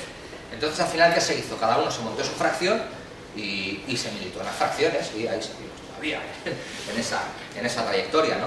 Las agrupaciones estas enormes, ¿no? Muchas veces todavía se habla y se recuerda que el partido tiene que volver a los 70, entendiendo que en los 70 sí que funcionaba, en los primeros años de la democracia, de verdad que funcionaba, ¿no? Y que éramos muchos, y que era la hostia, la fiesta del PC éramos 200.000 y tal. Pero luego tú lees los informes, ¿no? Tú ves, ¿no? Y le preguntas también a la gente, que esa efervescencia duró 1 año o 2, como mucho, o 3, pero que luego enseguida todo estaba manga por hombros, ¿no? Había muchísima gente, muchísimos cuadros, muchísima capacidad, muchísima más que ahora, pero el ajuste había sido tan brutal. O sea, una cosa que el PCHI y el PCF hicieron en una evolución de 30 años, nosotros lo hicimos en 3 años, y claro, la organización reventó por los aires, lógicamente, ¿no? El elemento clave para mí fue la legalización, ¿vale? Yo entiendo la legalización como un programa de ajuste estructural del partido. Un programa de ajuste estructural, en lo organizativo, en lo ideológico y en lo político-estratégico, ¿vale? Sabéis lo que es un programa de ajuste estructural de estudio del FMI, ¿no? Que llegan y dicen, venda usted el 50% de su sector público, reduzca costes laborales en un 25%, quite pensiones en un 25%, y al final toda la sociedad que está, digamos, asentada sobre ese conjunto de relaciones sociales se resquebraja y peta, ¿no? Que es lo que le pasó a los países de América Latina en los 90, ¿no? Bueno, pues esto le pasa al partido, el paso del partido de movilización, del partido de cuadros, del partido que su objetivo es parar el país, al partido que es un partido de representación, un partido para la contienda electoral y un partido sobre todo pues para la alternativa de gobierno realmente, ¿no? Bueno, pues Ajuste estructural hemos dicho. En lo político, evidentemente la renuncia no solo a la revolución política, sino a la ruptura democrática, bueno, la asimilación, la interiorización absoluta del marco constitucional del 78 como inamovible. O sea, nosotros vamos a entrar ahí y el compromiso es que no nos vamos a salir de ahí ni un tantito así, ¿vale? Pero ni un tantito así. Porque además entendemos que es normal, o sea, que ese marco permite el tránsito al socialismo, ¿vale? En el organizativo, pues ya lo hemos visto, desmantelamiento de las células, territorialización, etc. Esto lo vamos a poder ver en el Comité Central de Roma del 76 y sobre todo en el 9º Congreso, ¿vale? El ajuste ideológico, ¿cuál va a ser? El ajuste ideológico. ¿Cuál va a ser el gesto ideológico que va a hacer Carrillo para demostrar que es un hombre, es un demócrata? Ya lo del leninismo va bastante en ese sentido, ¿no? Eso va a ser en el 9º Congreso también, ¿no? El ajuste político, ya digo, no fue de la noche a la mañana, fue más... En el 8º Congreso se empezó a hablar del tema, en la conferencia política que tienen en el 75 se empieza a hablar un poco más del tema y tal, ¿no? Y luego ya en el 9º pues se va a consagrar mucho más, ¿no? Y luego un ajuste simbólico. Clarísimo, ¿cuál va a ser el ajuste simbólico? El Comité Central de abril del 77, unos días después de la legalización, ¿no? Donde Carrillo hace público el acuerdo que tiene con Suárez, ¿no? Acuerdo que dice el Partido Comunista respetará la bandera de España, la corona y la unidad del país, ¿no? Pero al final no solo aceptamos eso, aceptamos muchas cosas, ¿no? Y no solo eso, sino que además desmantelamos, digamos, las herramientas que nos podrían haber servido para hacer una pequeña empalizada, ¿no? Por decirlo de alguna manera, ¿no? Para intentar defendernos de lo que venía encima, ¿no? En el fondo no era el planteamiento que se tenía entonces, se tenía un planteamiento de ofensiva, porque, bueno, se planteaba que iba a haber una inercia, de que íbamos a sacar muchos votos, de que en Italia y en Francia iban a gobernar los comunistas en 15 días, y que, bueno, que eso iba a llevar a una inercia, ¿no? De que al final pues iban a ser posibles los gobiernos de concentración democrática con participación comunista. La participación en el gobierno, que era una idea muy de Carrillo, iba a darnos la carta ya de certificado de autenticidad, de que somos demócratas, de que no hay ningún problema, y todo va a ir así más o menos bien, ¿no? Va a funcionar más o menos bien, ¿no? Evidentemente va a haber conflictos y confusiones y tal, ¿no? Y para eso el partido va a mantener su influencia en las organizaciones de masas, ¿no? Pero en teoría el rollo es que metiéndonos en la pelea electoral vamos a poder ganar, ¿no? Ese era el análisis que se hacía entonces. Consecuencias. En 3 elecciones pasamos del 10% al 4%, ¿no? En las elecciones del 82 con la política de concentración democrática, bueno, pues que era una política sobre todo de alianza con UCD para intentar hacer una especie de sándwich al PSOE. Bueno, pues el PSOE saca 10 millones de votos, 48% de votos, la UCD se hunde y nosotros nos hundimos también de paso, ¿no? Y oiréis muchas veces, ¿no? Sobre todo en el libro este de Cercas y tal, joder, qué bueno, ¿eh? El sacrificio de Suárez y de Carrillo y tal, gente más de puta madre, cómo vendieron a sus partidos y tal, porque en el fondo era lo que necesitaba la democracia, ¿verdad? Que el Partido Comunista pues fue una cagarruta, que UCD, que en el fondo pues era un emplasto, pues también estallara por los aires, y llegaran pues los socialistas, que en el fondo eran los únicos que podían meternos en Europa, ¿no? Que eran los únicos presentables, porque Fraga era un impresentable, había sido ministro con Franco durante un montón de años, y evidentemente no vamos a meter a los socialistas en un gobierno con los comunistas, ¿no? Eso no tiene ningún sentido. Bueno, pues ¿qué va a pasar con eso? Pues ¿qué va a pasar después de la debacle del 82? La ruptura del PC, obviamente, ¿no? Aquí ya nos vamos a meter más en la historia del partido. No. Mirad qué bonito. Lo que me ha costado hacer esto, ¿eh? Yo no había cogido un PowerPoint en mi vida. El partido se rompe en 3. Pero además en 3, pero de verdad, no como estas cosas que ahora se va a corriente roja y son 4, no, o sea, se rompe de verdad, ¿vale? Está el PC, lo puse más grande, con relieve, para ver qué tal. Está el PC punto, ¿no? He puesto el logo antiguo porque la verdad es que me da mucha ternura. Y luego está, porque este es el PC punto de verdad, luego lo que vino después era otro rollo, vamos. Y luego está el partido de Carrillo, que tiene muchos nombres. Bueno, el Carrillo inscribe a su partido con el nombre del Partido Comunista de España, entre paréntesis, marxista revolucionario, ¿no? Pero luego usó varios nombres, usó dos básicamente. Mesa para la Unidad Comunista y Partido de los Trabajadores de España, Unidad Comunista, ¿vale? Y el logo pues va a ser ese. ¿Veis ahí la gracia de que el marquilla tiene siempre el mismo perfil, ¿no? Vale, pues bueno, el origen de los partidos. El PC. se va a fundar en el Congreso de Unidad de los Comunistas en enero del 85, lo van a fundar pues gente que se ha ido desgajando del PC pues prácticamente desde la invasión de Checoslovaquia. Ahí se va a extinguir gente pues muy vinculada, digamos, a la Unión Soviética, ¿no? Pero sobre todo en el 72, cuando empieza más en claro la política de concentración, no de concentración democrática, pero sí la política de compromiso histórico, ¿verdad?, que diríamos, ¿no?, pues van a irse desgajando muchas secciones del partido, ¿no?, y van a confluir en el PC. El Movimiento para la Recuperación del Partido Comunista de España, el Movimiento para la Reconstitución y la Recuperación del Partido Comunista de España, las células comunistas, el Partido Comunista Unificado y el Partido de los Comunistas Catalanes, que es la mayoría que ganó el quinto congreso del PSUV, que luego los expulsan y montan. ¿Hay algún catalán por aquí o catalana? ¿Sí? Vale, bueno. Y eso, el Partido de los Comunistas Catalanes. Y luego una parte del PC, capitaneada por Ignacio Gallego, que era pues un histórico, ¿no? El PC de Unidad Comunista se funda sobre todo pues cuando Carrillo y su grupo, que son, no sé si son 12, en el comité ejecutivo del PC, ¿no?, pues les expulsan, ¿no? Habéis oído cuando ahora Carrillo ha fallecido, ¿no?, que Carrillo fue expulsado del PC, incluso lo ha dicho Cayo Lara y el secretario general Jesús Vicentella, que eso no es cierto y es verdad. A Carrillo se le expulsó de los órganos de dirección del PC, que como sabéis es una de las muchas fórmulas de sanciones que existen en cualquier organización, no solo comunista, en cualquiera, ¿no? Se le inhabilitó para participar de los órganos de dirección del partido, pero no se le expulsó del partido. Evidentemente él cogió, pero una persona bastante orgullosa, cogió y se fue, ¿no?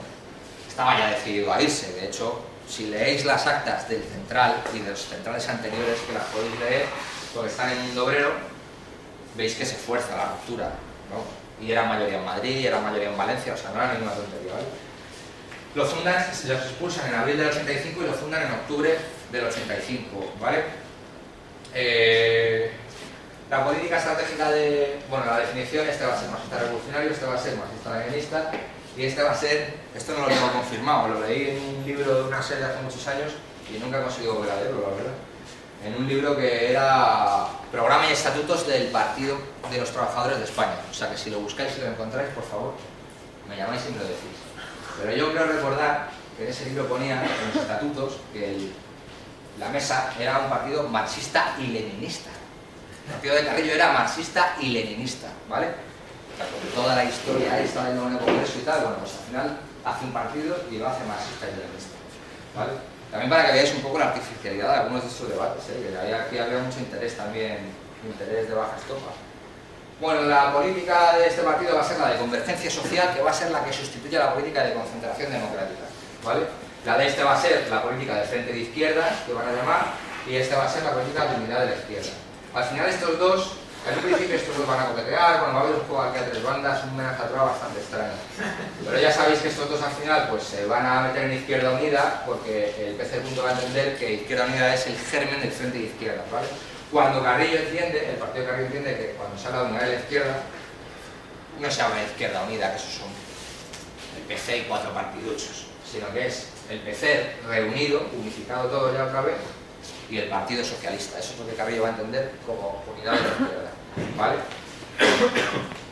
Para que veáis que no era ninguna tontería. Marcelino, que era secretario general de Comisiones Obreras, estaba en el Comité Central del partido, del PC. Fidel Alonso y Alfredo Clemente, que eran secretarios generales, Fidel Alonso de la Unión Sindical de Madrid Región, ¿vale?, y Alfredo Clemente de la Unión Local de Barcelona, que ahora por cierto es secretario general del PSUV, creo, ¿no? Bueno, pues Alfredo Clemente y Fidel Alonso estaban en el Comité Central del PC. ¿Vale? O sea, el secretario general de la Federación de Madrid de Comisiones, no es ninguna tontería. Y Julián Aizla, que era secretario de organización del Confederal de Comisiones, que tampoco es ninguna tontería, estaba en el partido de Carrillo. O sea, que no era ninguna tontería, o sea, eran decisiones que, de verdad.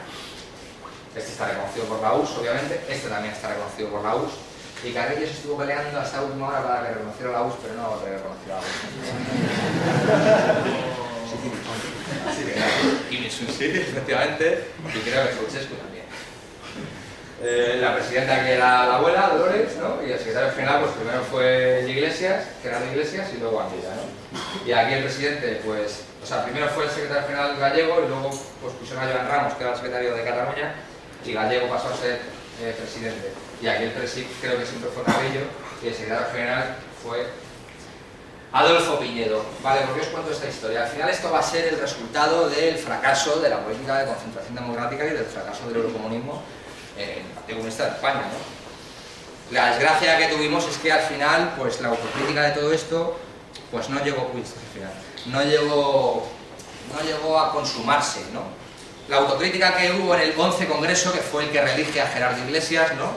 Que sustituyó la política de concentración democrática por la política de convergencia social, que ahora es un término que se ha recuperado y tal, no fue un congreso de ruptura con el eurocomunismo, el 11 Congreso, ¿vale?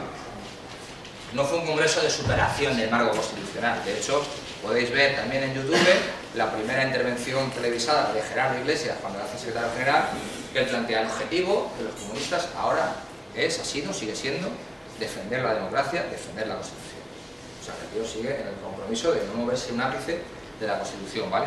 También pensad que han pasado apenas 2 o 3 años del golpe de Estado, que España es una democracia, digamos, incluso desde el punto de vista burgués, en pañales. Está el tema de la OTAN, ya estamos en la OTAN, pero está el referéndum, bueno, no estamos en la Unión Europea, está todo como cogido con piezas. Aunque el partido va a estar a favor de la Unión Europea, por cierto, eso también es importante que lo tengamos en cuenta, por cierto, desde el 8º Congreso del 72. Bueno, pues entonces, ¿cuál va a ser el planteamiento autocrítico que va a hacer el 11 Congreso? Bueno, hemos tenido una política eurocomunista, que es defender la Constitución y hacer unas amplias alianzas, que en lo fundamental es correcta, ¿vale? Solo hay que corregirla, porque con Carrillo hemos estado muy centrados en el Parlamento y ahora vamos a volver a lo social, ¿no? Esa era la idea de la convergencia social. Y también hemos tenido el siguiente problema: teníamos una política eurocomunista, pero teníamos un partido comunista. Necesitamos un partido eurocomunista para una política eurocomunista, ¿vale? ¿Esto en qué se concretaba? Esto lo podéis leer en intervenciones, en discursos de Gerardo Iglesias y en algún debate del partido de ayer y de hoy, creo que se llama, que hacía la FIN, en algunos impuestos que hizo la FIN en esa época. Se hablaba del partido laico, ¿vale? Laico. Entendiendo, bueno, se remitían a Togliatti, a una historia de Togliatti que hablaba del partido laico y tal, pero bueno, la idea era que no era un partido confesional en el sentido de que el marxismo-leninismo es la confesión, o el marxismo, porque ya no era marxista-leninista. El marxismo no es la confesión, ¿vale? Del partido. No es obligatorio que tú seas marxista para estar en el PC, ¿no? Un partido laico, un partido con corrientes, ¿no? Con corrientes. No sabían muy bien qué forma darle, pero sabían que tenían que reconocer la diversidad de alguna forma orgánica, ¿no? Consolidar la diversidad, ¿vale? Un partido de adhesión programática, ¿vale? En el que tú te podías adherir a él porque estabas de acuerdo con su programa. Y un partido, sobre todo, que integrara a los renovadores. Los pseudo-renovadores eran, bueno, pues los turbocarrillistas, por decirlo de alguna forma, ¿no? La gente que quería llevar la renovación del PC, pues con una rapidez y a una distancia que Carrillo no quería, sobre todo porque él sabía que no iba a poder ser capaz de pilotarla, ¿no? Y de hecho, en el último documental que le hicieron, que sacaron cuando murió, decía que él le planteaba a los eurorenovadores, Cristina Almeida, Julio Setién era también, ¿no? Que ahora es alcalde de San Fernando y tal, decía, si la renovación del PC, yo creo en la renovación del PC, y hay que hacerla, pero hay que hacerla conmigo, y yo dirijo. Y claro, pues los otros pues decían, pues mira, pues no, ¿entiendes? Porque contigo no tiene credibilidad, ¿vale? Era lo que le planteaba. Bueno, ¿a qué nos recuerda todo esto de una organización política sin ideología, con corrientes de adhesión programática, con un fuerte sector renovador? ¿No conocemos una organización que se parece mucho a esto? ¿No militamos en una organización que se parece mucho a este esquema? Izquierda Unida es un poco así, ¿no? Izquierda Unida es un partido con corrientes, de adhesión programática, ¿verdad? Sin ideología, ¿no? No es marxista, no debe serlo tampoco. No es de ninguna confesionalidad ideológica, ¿no? Pues se viene una bromita esa de mal gusto. Y luego tiene un fuerte sector renovador, que duda cabe. Bueno, pues al final la evolución de este partido eurocomunista, de una política eurocomunista, ¿no? Esta autocrítica de la política del compromiso histórico, dio de sí Izquierda Unida. realmente. Fue su resultado más palpable, ¿no? Izquierda Unida ya sabéis que se funda en el 86 por el tema este de la plataforma anti-OTAN, donde está bueno, el PC punto, etcétera, etcétera, y luego sobre todo recibe un impulso grande en la huelga general del 14 de diciembre.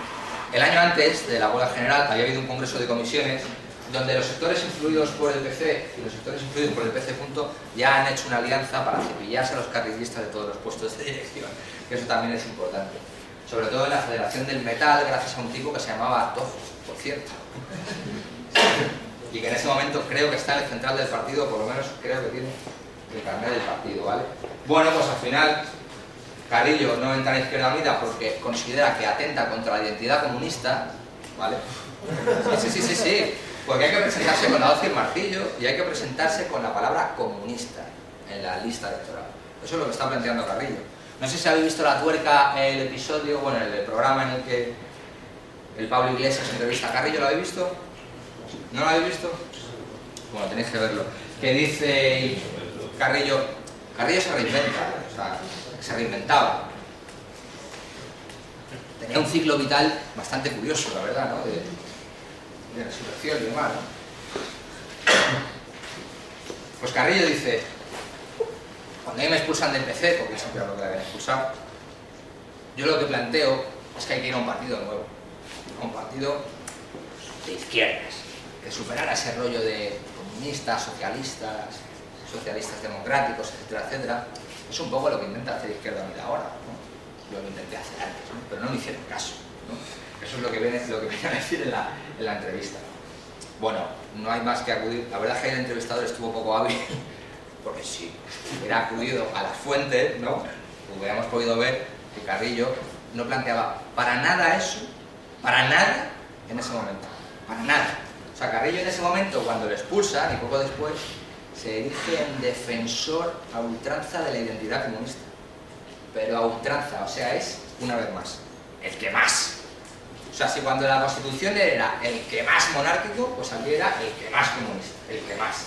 Por eso intentó, lo primero que intentó fue aliarse con estos, porque además teníamos de colegas aquí, el Ignacio Gallego y tal, no sé qué. Intentó que le reconociera la Unión Soviética. Metió el tema del leninismo justamente por eso, ¿no? Para dar una imagen más radicalizada. Y era el que más cera le daba al PSOE de los tres partidos. El que más cera, con diferencia, pero con mucha diferencia. Y luego fueron los que se integraron en el PSOE. O sea, para que veáis la vuelta que da la vida. Pero en ese momento, ya digo, en el 11 Congreso, que es en el que se aprueba la política de convergencia social, y en el que Carrillo ya ve que se tiene que ir porque se queda en minoría, que pierde por 6 votos, o sea, tampoco creéis que el tema era que era muy minoría, o sea, estuvo a punto de ganar. En ese congreso todos los de Carrillo, Ariza, Piñedo y tal, se suben ahí a decir que si hay un conflicto internacional el PC tiene que estar con la Unión Soviética, que eso del bloque de paz es una milonga, que lo que hay que hacer es un bloque antiimperialista contra los Estados Unidos y que en ese caso la Unión Soviética es un aliado objetivo, ¿no? Claro que sí, claro que es un aliado objetivo, que te ha dicho que no es un aliado objetivo la Unión Soviética, ¿no? Que hay que recuperar la política de confrontación directa con el gobierno y tal y cual, todo eso lo decía la peña de que luego montó el Partido de Unidad Comunista en ese momento, ¿vale? Con lo cual, pues bueno, como podéis entender, pues a ninguno de estos dos les sentó muy bien, ¿no? Y eso pues dificultó que al final la unidad pues, se pudiera hacer mejor, ¿no? Los de Unidad Comunista casi todos se quedaron fuera y de estos vinieron, parece ser que un tercio de sus militantes y casi todos sus cargos públicos, ¿no? Pero es de aquí que vinieron con tal suerte que justo cuando vienen se cae el muro de Berlín, ¿vale? Y entonces pues tenemos que ver qué hacemos con nuestra vida, ¿no? Y bueno, pues entra la discusión de si PC sí, PC no, y que se vincula con la discusión de si Izquierda Unida partido político o movimiento político social. Al final, esta historia ya la sabéis y tal, no os voy a aburrir mucho con eso. La historia al final de los 90 de toda esta evolución es que seguimos moviéndonos en el discurso de que la Constitución se cumpla, y si os acordáis, bueno, no os acordáis porque sois muy jóvenes, pero si os acordáis, la estrategia de Anguita era que la Constitución se cumpla, ¿vale? La estrategia de Anguita era que la Constitución era antagónica con el neoliberalismo, ¿vale? Pero él todavía reivindicaba la Constitución, todavía nos movíamos en ese marco. Lo que pasa es que nos movíamos como radicalizándonos, ¿no? Ahorita es cierto que tenía un discurso muy radical, ¿no?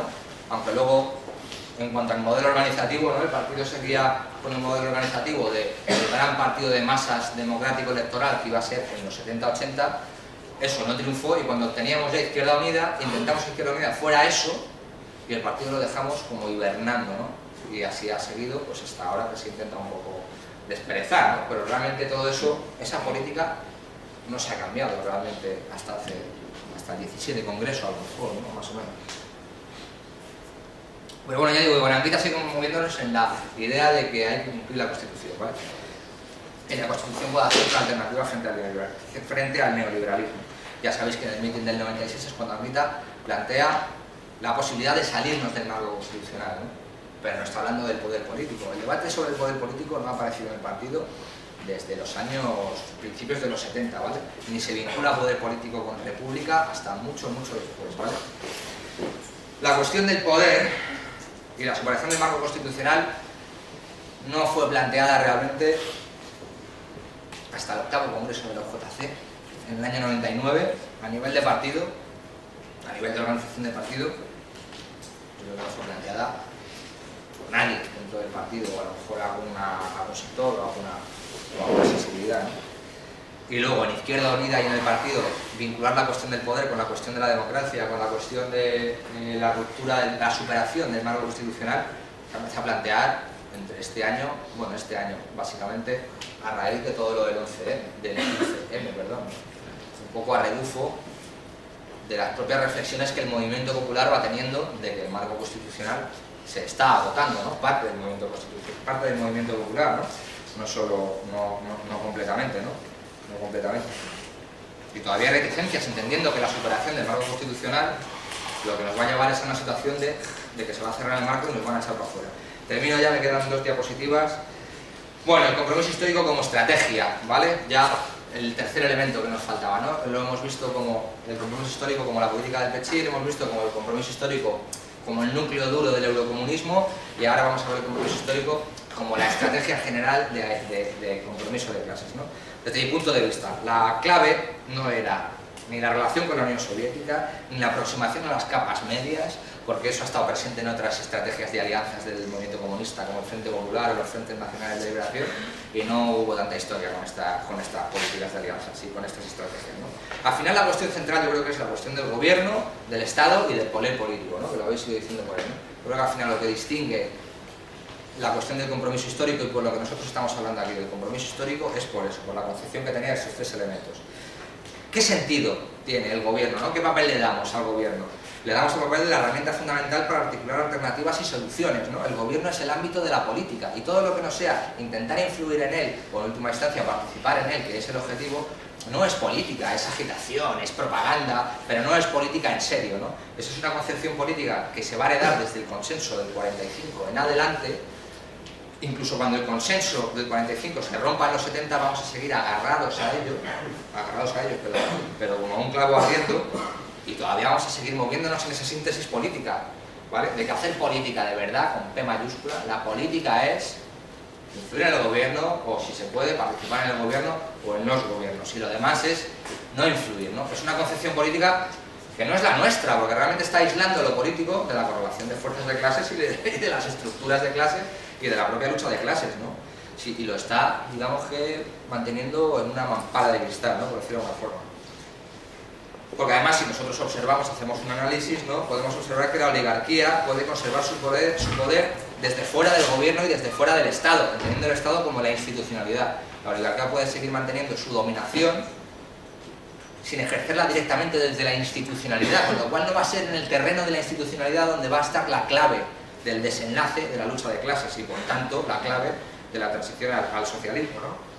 Demuestra que para derrotar a la oligarquía debemos acumular fuerzas más allá del gobierno. No estamos diciendo que no haya que estar en ningún gobierno, ni estamos diciendo que ningún compromiso. Estamos diciendo que para una estrategia de transición al socialismo que precisa obligatoriamente de poder político en enormes cantidades, hay que acumular ese poder más allá del gobierno, Y lo sabía Allende, como hemos visto, ¿no? Hay que hacer una institucionalidad fuera de la institucionalidad oficial que sabemos que es burguesa. Pero como nos hemos infiltrado ahí, hay que juntar esas dos cosas, ¿vale? Hay que intentar que converjan. La desgracia, la tragedia suya fue que no lo consiguió. Lo que van a intentar el compromiso histórico en Europa es entender que la infiltración, digamos, que en la institucionalidad, digamos, burguesa, y todo lo que se haga fuera de ella, tiene que ser funcional a lo que se haga adentro, y que así es como vamos a conseguir transitar al socialismo, ¿no? Que al final, pues bueno, pues está claro que no lo hemos conseguido, ¿no? Vale, más allá de los circuitos normalizados y asimilados del consenso. Es decir, es imprescindible articular nuestro propio poder político, nuestra propia institucionalidad. Articular poder popular, que es precisamente lo que intentaba también Allende, que es lo que diferencia la propuesta de Allende con la propuesta del compromiso histórico en Europa. Si os leéis nuestra bandera que habla sobre Salvador Allende, un revolucionario para el siglo XXI, os encontraréis con un artículo que intenta justificar la estrategia del eurocomunismo, del compromiso histórico, en lo que plantea Salvador Allende. Yo personalmente creo que no tiene absolutamente nada que ver. Nada que ver, porque en Allende está la asunción, ¿no?, la interiorización de que efectivamente hace falta una superación del marco institucional y constitucional. Quiere hacerlo sin ruptura, sin violencia, sin insurrección, pero él sabe que tiene que hacerlo. Y en el compromiso histórico no está eso, está la transformación cualitativa, la democratización de los aparatos del Estado, cosas que en un principio van a parecerse a lo que decía Allende, pero que poco a poco después, tanto en su forma como en su contenido, no van a tener nada que ver y se van a quedar en propuestas, pues, de gobiernos de concentración con las fuerzas socialistas para gestionar la crisis, que es lo más que va a dar de sí esta política. Tanto en los 70 como en los 80 como ahora, que sigue habiendo retazos de esta política, ¿no? ¿Qué más? El papel del Estado. Se sigue entendiendo el Estado desde el punto de vista del compromiso histórico como un Estado consensuador, redistribuidor, como que el Estado social de bienestar sí que realmente es un Estado neutro, que el Estado antes de la Primera Guerra Mundial, pues cuando Lenin, los parlamentos, pues sí que eran instrumentos de la burguesía, pero que ahora ya, como en el 45 llegamos a un acuerdo porque ganamos la guerra, porque además estaba la Unión Soviética, porque no sé qué, pues el Estado social de bienestar sí que es neutral, sí que redistribuye, sí que está un poco, no por encima de la lucha de clases, pero la lucha de clases está dentro de él y nosotros podemos operar dentro de él para ir ganando posiciones dentro del Estado, para ganar la lucha de clases dentro del Estado, ¿no? Sin embargo, lo que vamos a ver en los 70, en los 80, y sobre todo ahora, es que los marcos institucionales y constitucionales se han revelado como en Chile, exactamente como en Chile, no son neutrales, tienen una naturaleza de clase. Tienen una naturaleza de clase y un interés de clase, y ese interés de clase les orienta. Y sabiendo eso, preveyendo eso, lo que tenemos que tener es una estrategia dentro del Estado y una estrategia fuera del Estado. Y ambas estrategias orientadas en el sentido del poder popular, ambas, ¿no? Vale, el poder alternativo, de crear otra institucionalidad. En definitiva, el análisis del poder político y su contenido de clase entendido como el objetivo de la lucha de clases, desde el punto de vista de la estrategia del compromiso histórico, pues quedó sepultado por la hegemonía de la ideología dominante, ¿no? Por entender el Estado como algo por encima de la lucha de clases, por entender el gobierno como el instrumento por excelencia del poder político, entender el sufragio universal como la última palabra y la quinta esencia de la participación democrática y de la participación popular.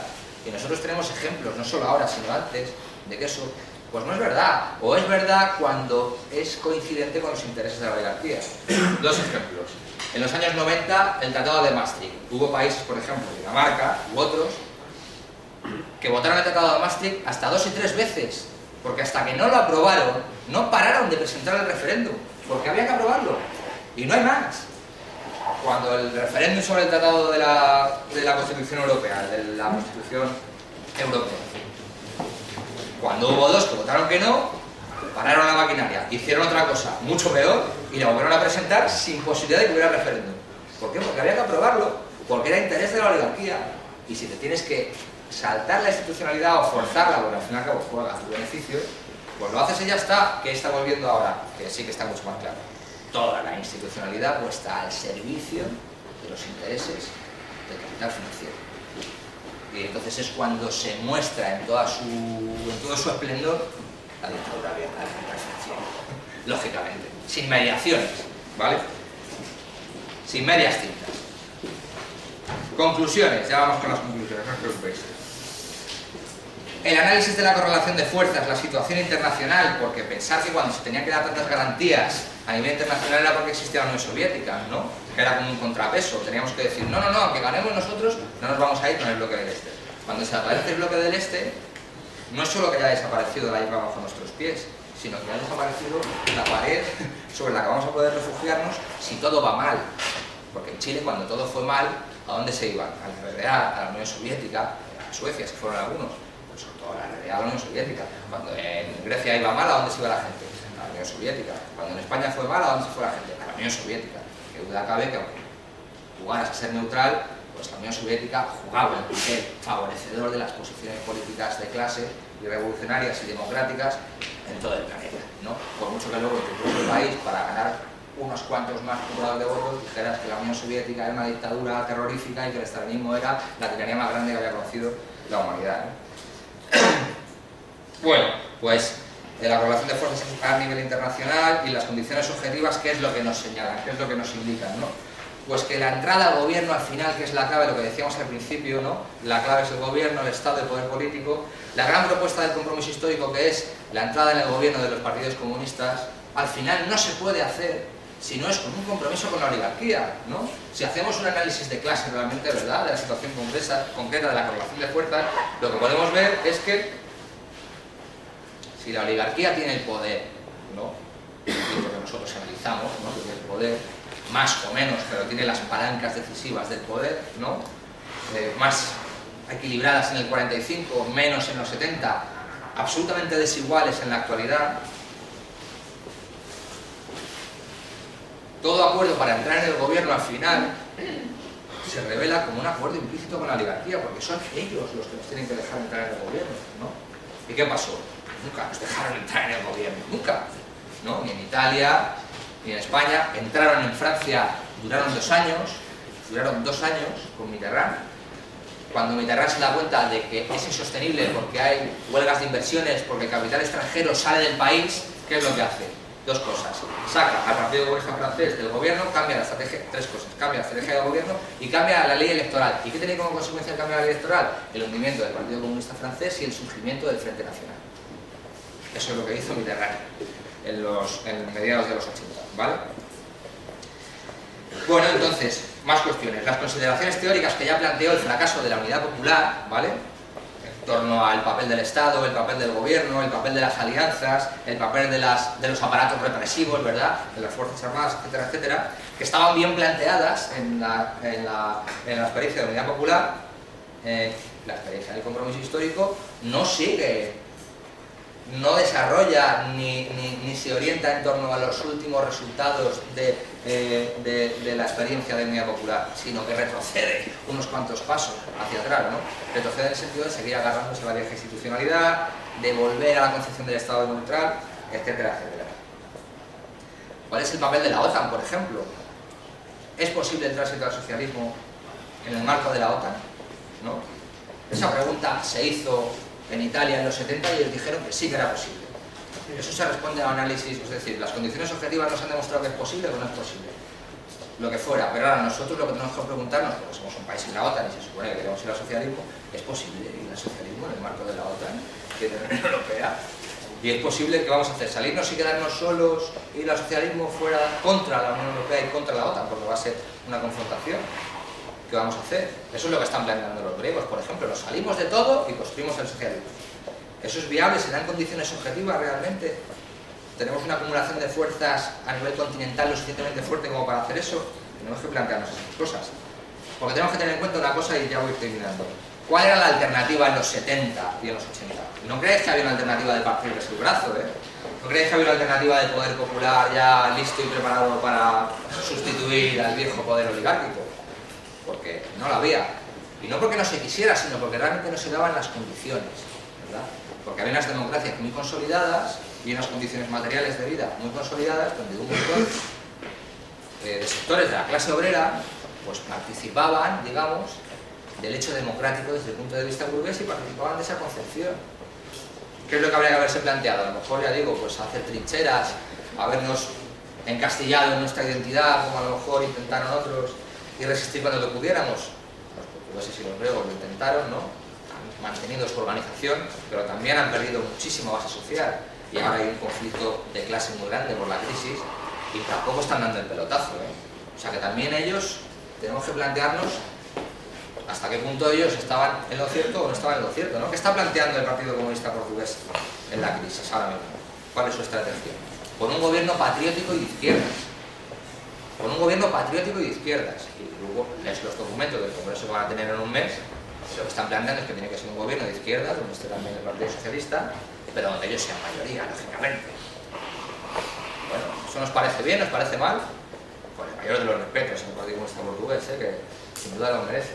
Los griegos están hablando de poder popular directamente, ya para pasado mañana, ¿no? Los del PQE, ¿no? ¿Es eso posible? Con los mayores respetos al PQE, o sea, nos quitamos el sombrero al PQE, ¿verdad? Pero ¿es eso posible? ¿No? ¿Es eso posible? Tenemos que hacer un análisis objetivo, ¿no? Estratégico. Y eso es el enfoque leninista, ¿no? La correlación de fuerzas. Tenemos que ver por dónde podemos tirar. Por tanto, desde el punto de vista estratégico hay que entender el compromiso histórico como, básicamente, un paso más en la evolución de los partidos comunistas instalados en democracias liberales, occidentales, europeas, sólidas, un paso más hacia su cooptación, hacia su integración en lo que era el marco institucional funcional a la dominación oligárquica, ¿no? Lógico en el caso del partido francés y del partido italiano. Pensemos que eran partidos que llevaban 30 años en la oposición y que eran partidos que en algunos casos habían ganado elecciones. Los franceses ganaron las primeras elecciones después de la liberación y luego les echaron del gobierno. El Partido Comunista Italiano, al principio el francés era más fuerte, tenía un 25, el francés fue bajando, ¿no? Al 20, tenía un 20 en los 70 y luego ya en los 80 bajó el 15 y luego ya en los 90 estaba por debajo del 10. Pero el Partido Comunista Italiano en un principio tenía casi un 20, luego sube al 20, en los 50 al 25, en los 60 sube al 27 y en los 70 está en 32, 34%. Y lleva 30 años en la oposición, pensaron lo que debía significar eso, ¿vale? Para esos partidos, ¿no? Que tenían cientos de miles de afiliados, gobernaban ayuntamientos, etcétera, etcétera, ¿no? Es una situación, pues, de guerra de posiciones muy intensa, ¿no? Muy intensa. Un intento de trazar una contraofensiva frente a la arremetida de la oligarquía y de mejorar primero el consenso del 45 y de defenderlo después para finalmente intentar volver hacia él. Eso fue también una de las cosas que podemos entender del compromiso histórico. Primero intentamos mejorar lo que conseguimos en el 45, ¿no? Cuando vemos que la cosa está empezando a descabalgarse, ¿vale? Luego ya cuando vemos que nos están metiendo unos cuantos goles, que ya llevamos como el partido 3-0, pues ya decimos que, hombre, pues mejor no mejoramos, pero no cambiamos la historia, ¿no? Y luego ya cuando vamos 18-0, ¿vale?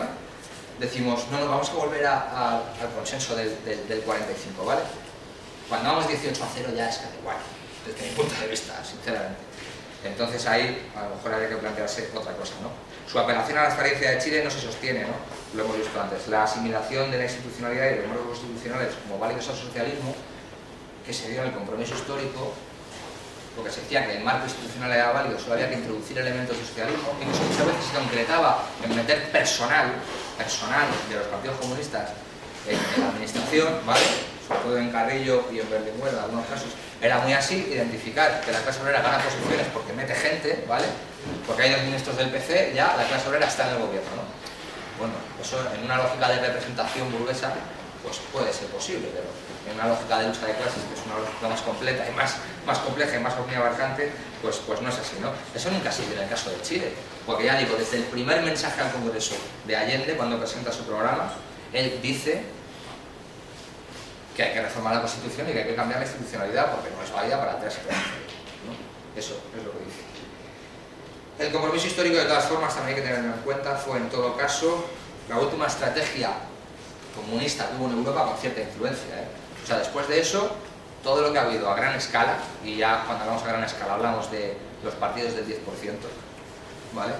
Han sido remiendos de esto. Reelaboraciones, refritos, ¿vale? Remedos, revivals, etcétera, etcétera. No ha habido una propuesta, digamos, de ruptura con esta línea, ¿no?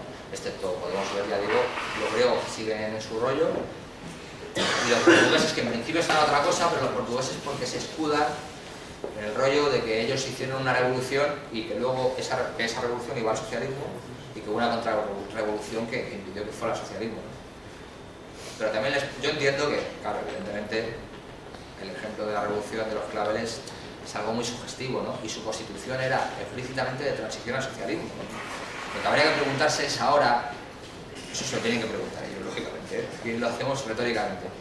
Si ahora, 30 años después, pues reivindicar a Abril sigue teniendo sentido, esas condiciones, las condiciones que se daban para que se diera a Abril, si se siguen dando ahora, ¿no? Si se siguen dando ahora, si esa estrategia de recuperar a Abril sigue siendo válida, ¿no? Igual que nosotros llegamos a la conclusión de que la estrategia de no, que se cumpla la Constitución es absurda. Pero ¿con qué poder vamos a imponer la Constitución, la parte buena de la Constitución, por decirlo de alguna manera, ¿no? Sí que es verdad que la tiene y escoge poder, pero ¿desde qué poder? ¿No? Y dicen, no, pues lo acumulamos electoralmente y luego ya, cuando queramos tener el 30%, la Constitución ya habrán aprobado que los derechos sociales no valen una mierda comparado con el pago de los intereses de la banca, si seguimos por este camino, ¿no? Entonces eso no parece viable, ¿no? No parece que se sostenga desde un punto de vista estratégico, ¿verdad? Bueno, vamos a ver. ¿Qué diría el Tito Lenin? Que al final pues tiene la reflexión más interesante. El contenido político del oportunismo, cambiar el oportunismo por compromiso histórico, el contenido político del compromiso histórico es la colaboración entre clases, la renuncia a la dictadura del proletariado, es decir, al poder político de los trabajadores y sus aliados, a las acciones revolucionarias, la aceptación incondicional de la legalidad burguesa, falta de confianza en el proletariado, confianza en la burguesía. Ese es un poco lo que vendría a resumir cuando hablamos de compromiso histórico como una estrategia general de colaboración entre clases, pero de colaboración entre clases no solo aisladamente, sino con todo esto, ¿no? Ya sabéis que hubo un debate muy gordo con lo de la dictadura del proletariado, pero eso entra dentro de la lógica de las concesiones y demás, ¿vale? Bueno, las dos últimas. Balance histórico. Podemos decir que la estrategia del compromiso histórico en todas sus variantes, italiana, francesa, española, no pudo detener el ataque de la oligarquía. Tampoco las estrategias de resistencia griega, portuguesa, pudieron detener el ataque de la oligarquía. Nadie planteó una estrategia de empoderamiento. Nadie. Lo más que se aproximó fue, ya digo, Portugal, porque en un momento dado parece que el país va a ir al socialismo, hay tejido social de base que parece que va a ello, se toman tierras, se hacen colectividades, se hacen cooperativas, etcétera, etcétera. El país parece que va a ir a la guerra civil, pasa por aquí la cuarta flota, ¿no? La del Atlántico, para por ahí un par de semanas o tres, ¿no? Con sus pepinos nucleares, con sus portaaviones, etcétera, etcétera. Carrillo pidiendo el voto para Soares en todo este marco, ¿vale? Y al final, bueno, pues hay una contrarrevolución y desde entonces la propuesta de los portugueses ha sido volver a la institucionalidad de abril, ¿vale? La Constitución de abril, de esa Constitución no queda casi ya ni una sombra. Todas las referencias al socialismo se las han quitado, ¿no? en sucesivas reformas, ¿no? Han purgado el ejército, obviamente, ¿no? Han licenciado a todos los capitanes de abril, todos están licenciados, lógicamente, ¿no?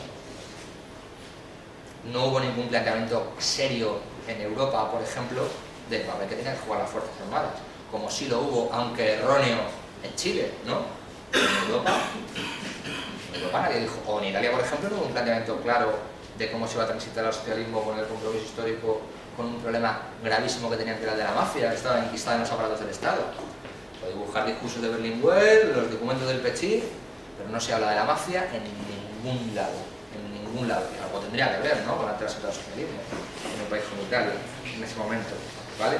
Los partidos que más aportaron con el compromiso es verdad que perdieron base e identidad, y los que no, pues bueno, sí que es cierto que conservaron su identidad y perdieron menos base, pero perdieron bastante, ¿eh? Estamos hablando de que el Partido Comunista Portugués a principios de los 80, que era el único partido comunista que subía en ese momento electoralmente, tenía un 22% a las elecciones municipales.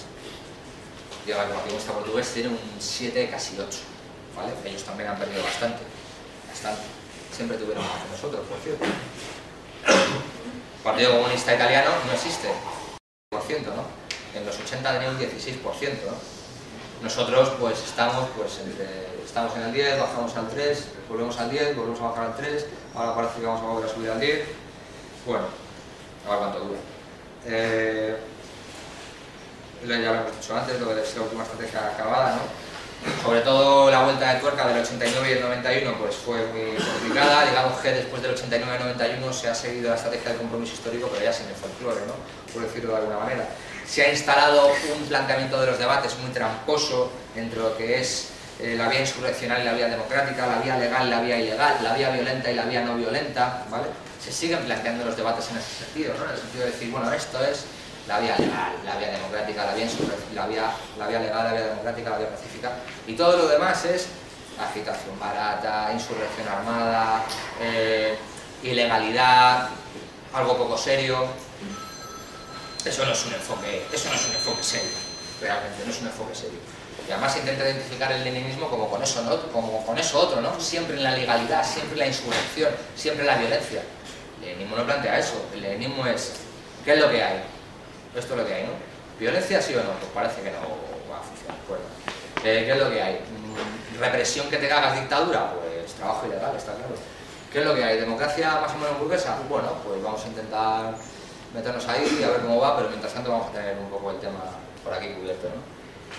Uno de los problemas graves que tuvo el Partido Comunista Portugués, además hace muy poco, menos de 10 años, fue que algunos de sus miembros, que luego fueron expulsados unos pocos, le acusaban de no ser un partido democrático, de ser un partido golpista, de ser un partido que seguía teniendo una estructura de Estado paralela, ¿no? Preparada y lista para acoplarse cuando las circunstancias se dieran, ¿no? Estos fueron debates que tuvieron en el central del PC portugués hace 10 años o por ahí, ¿eh? O sea que sigue existiendo ese rollo de la lucha entre los dos modelos de partido, el modelo de partido electoral, democrático, que se sigue siendo democrático, y el otro que no es democrático, ¿no? Todavía aquí podéis oír a camaradas viejos decir que el partido de la clandestinidad no era un partido democrático, ¿no? Era un partido golpista. Estaba hecho para parar el país y que luego se hizo un partido, pues este sí, democrático, ¿no? También podéis escuchar camaradas que dicen que en el partido de la clandestinidad se discutía más y mejor de lo que jamás se discutió luego en el partido de la legalidad. También lo podéis encontrar. Bueno, y una última cuestión también ya. La autocrítica en América Latina. En América Latina hicieron una autocrítica estratégica muy interesante. Vieron que las guerrillas fracasaron, las guerrillas tenían un supuesto estratégico que era básico, que era la existencia de la Unión Soviética. Si no existía la Unión Soviética, ganar la guerrilla era irrelevante, porque no se iba a poder mantener militarmente, políticamente, institucionalmente, ¿no? Entonces, cuando la Unión Soviética se disuelve, pues llegan a una reelaboración y se autocritican y tal, y ¿qué es lo que la fórmula que se inventa ni que al final ha triunfado? La de lo que vamos a llamar los frentes bolivarianos, ¿no? Pero ¿por qué esta estrategia, que puede parecernos también de compromiso con determinados sectores de la burguesía nacional, pequeña burguesía, no sé qué, no sé cuánto, va a triunfar?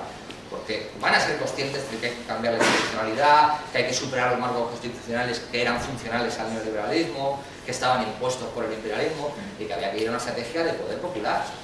Y eso es lo que iguala experiencias tan diferentes y que no se inspiran directamente en el leninismo, pero que mientras tengan la orientación general de construir poder popular, pueden considerar estrategias inspiradas en el leninismo. Y yo, desde luego, yo las considero así realmente. Hicieron una autocrítica estratégica pues muy eficaz, ¿no? Y a eso me remito. En Europa Occidental no hemos hecho esa autocrítica estratégica. No la hemos hecho. De hecho, ya digo, seguimos en los remedos, ¿no? En los refritos de la estrategia del compromiso histórico, ¿vale?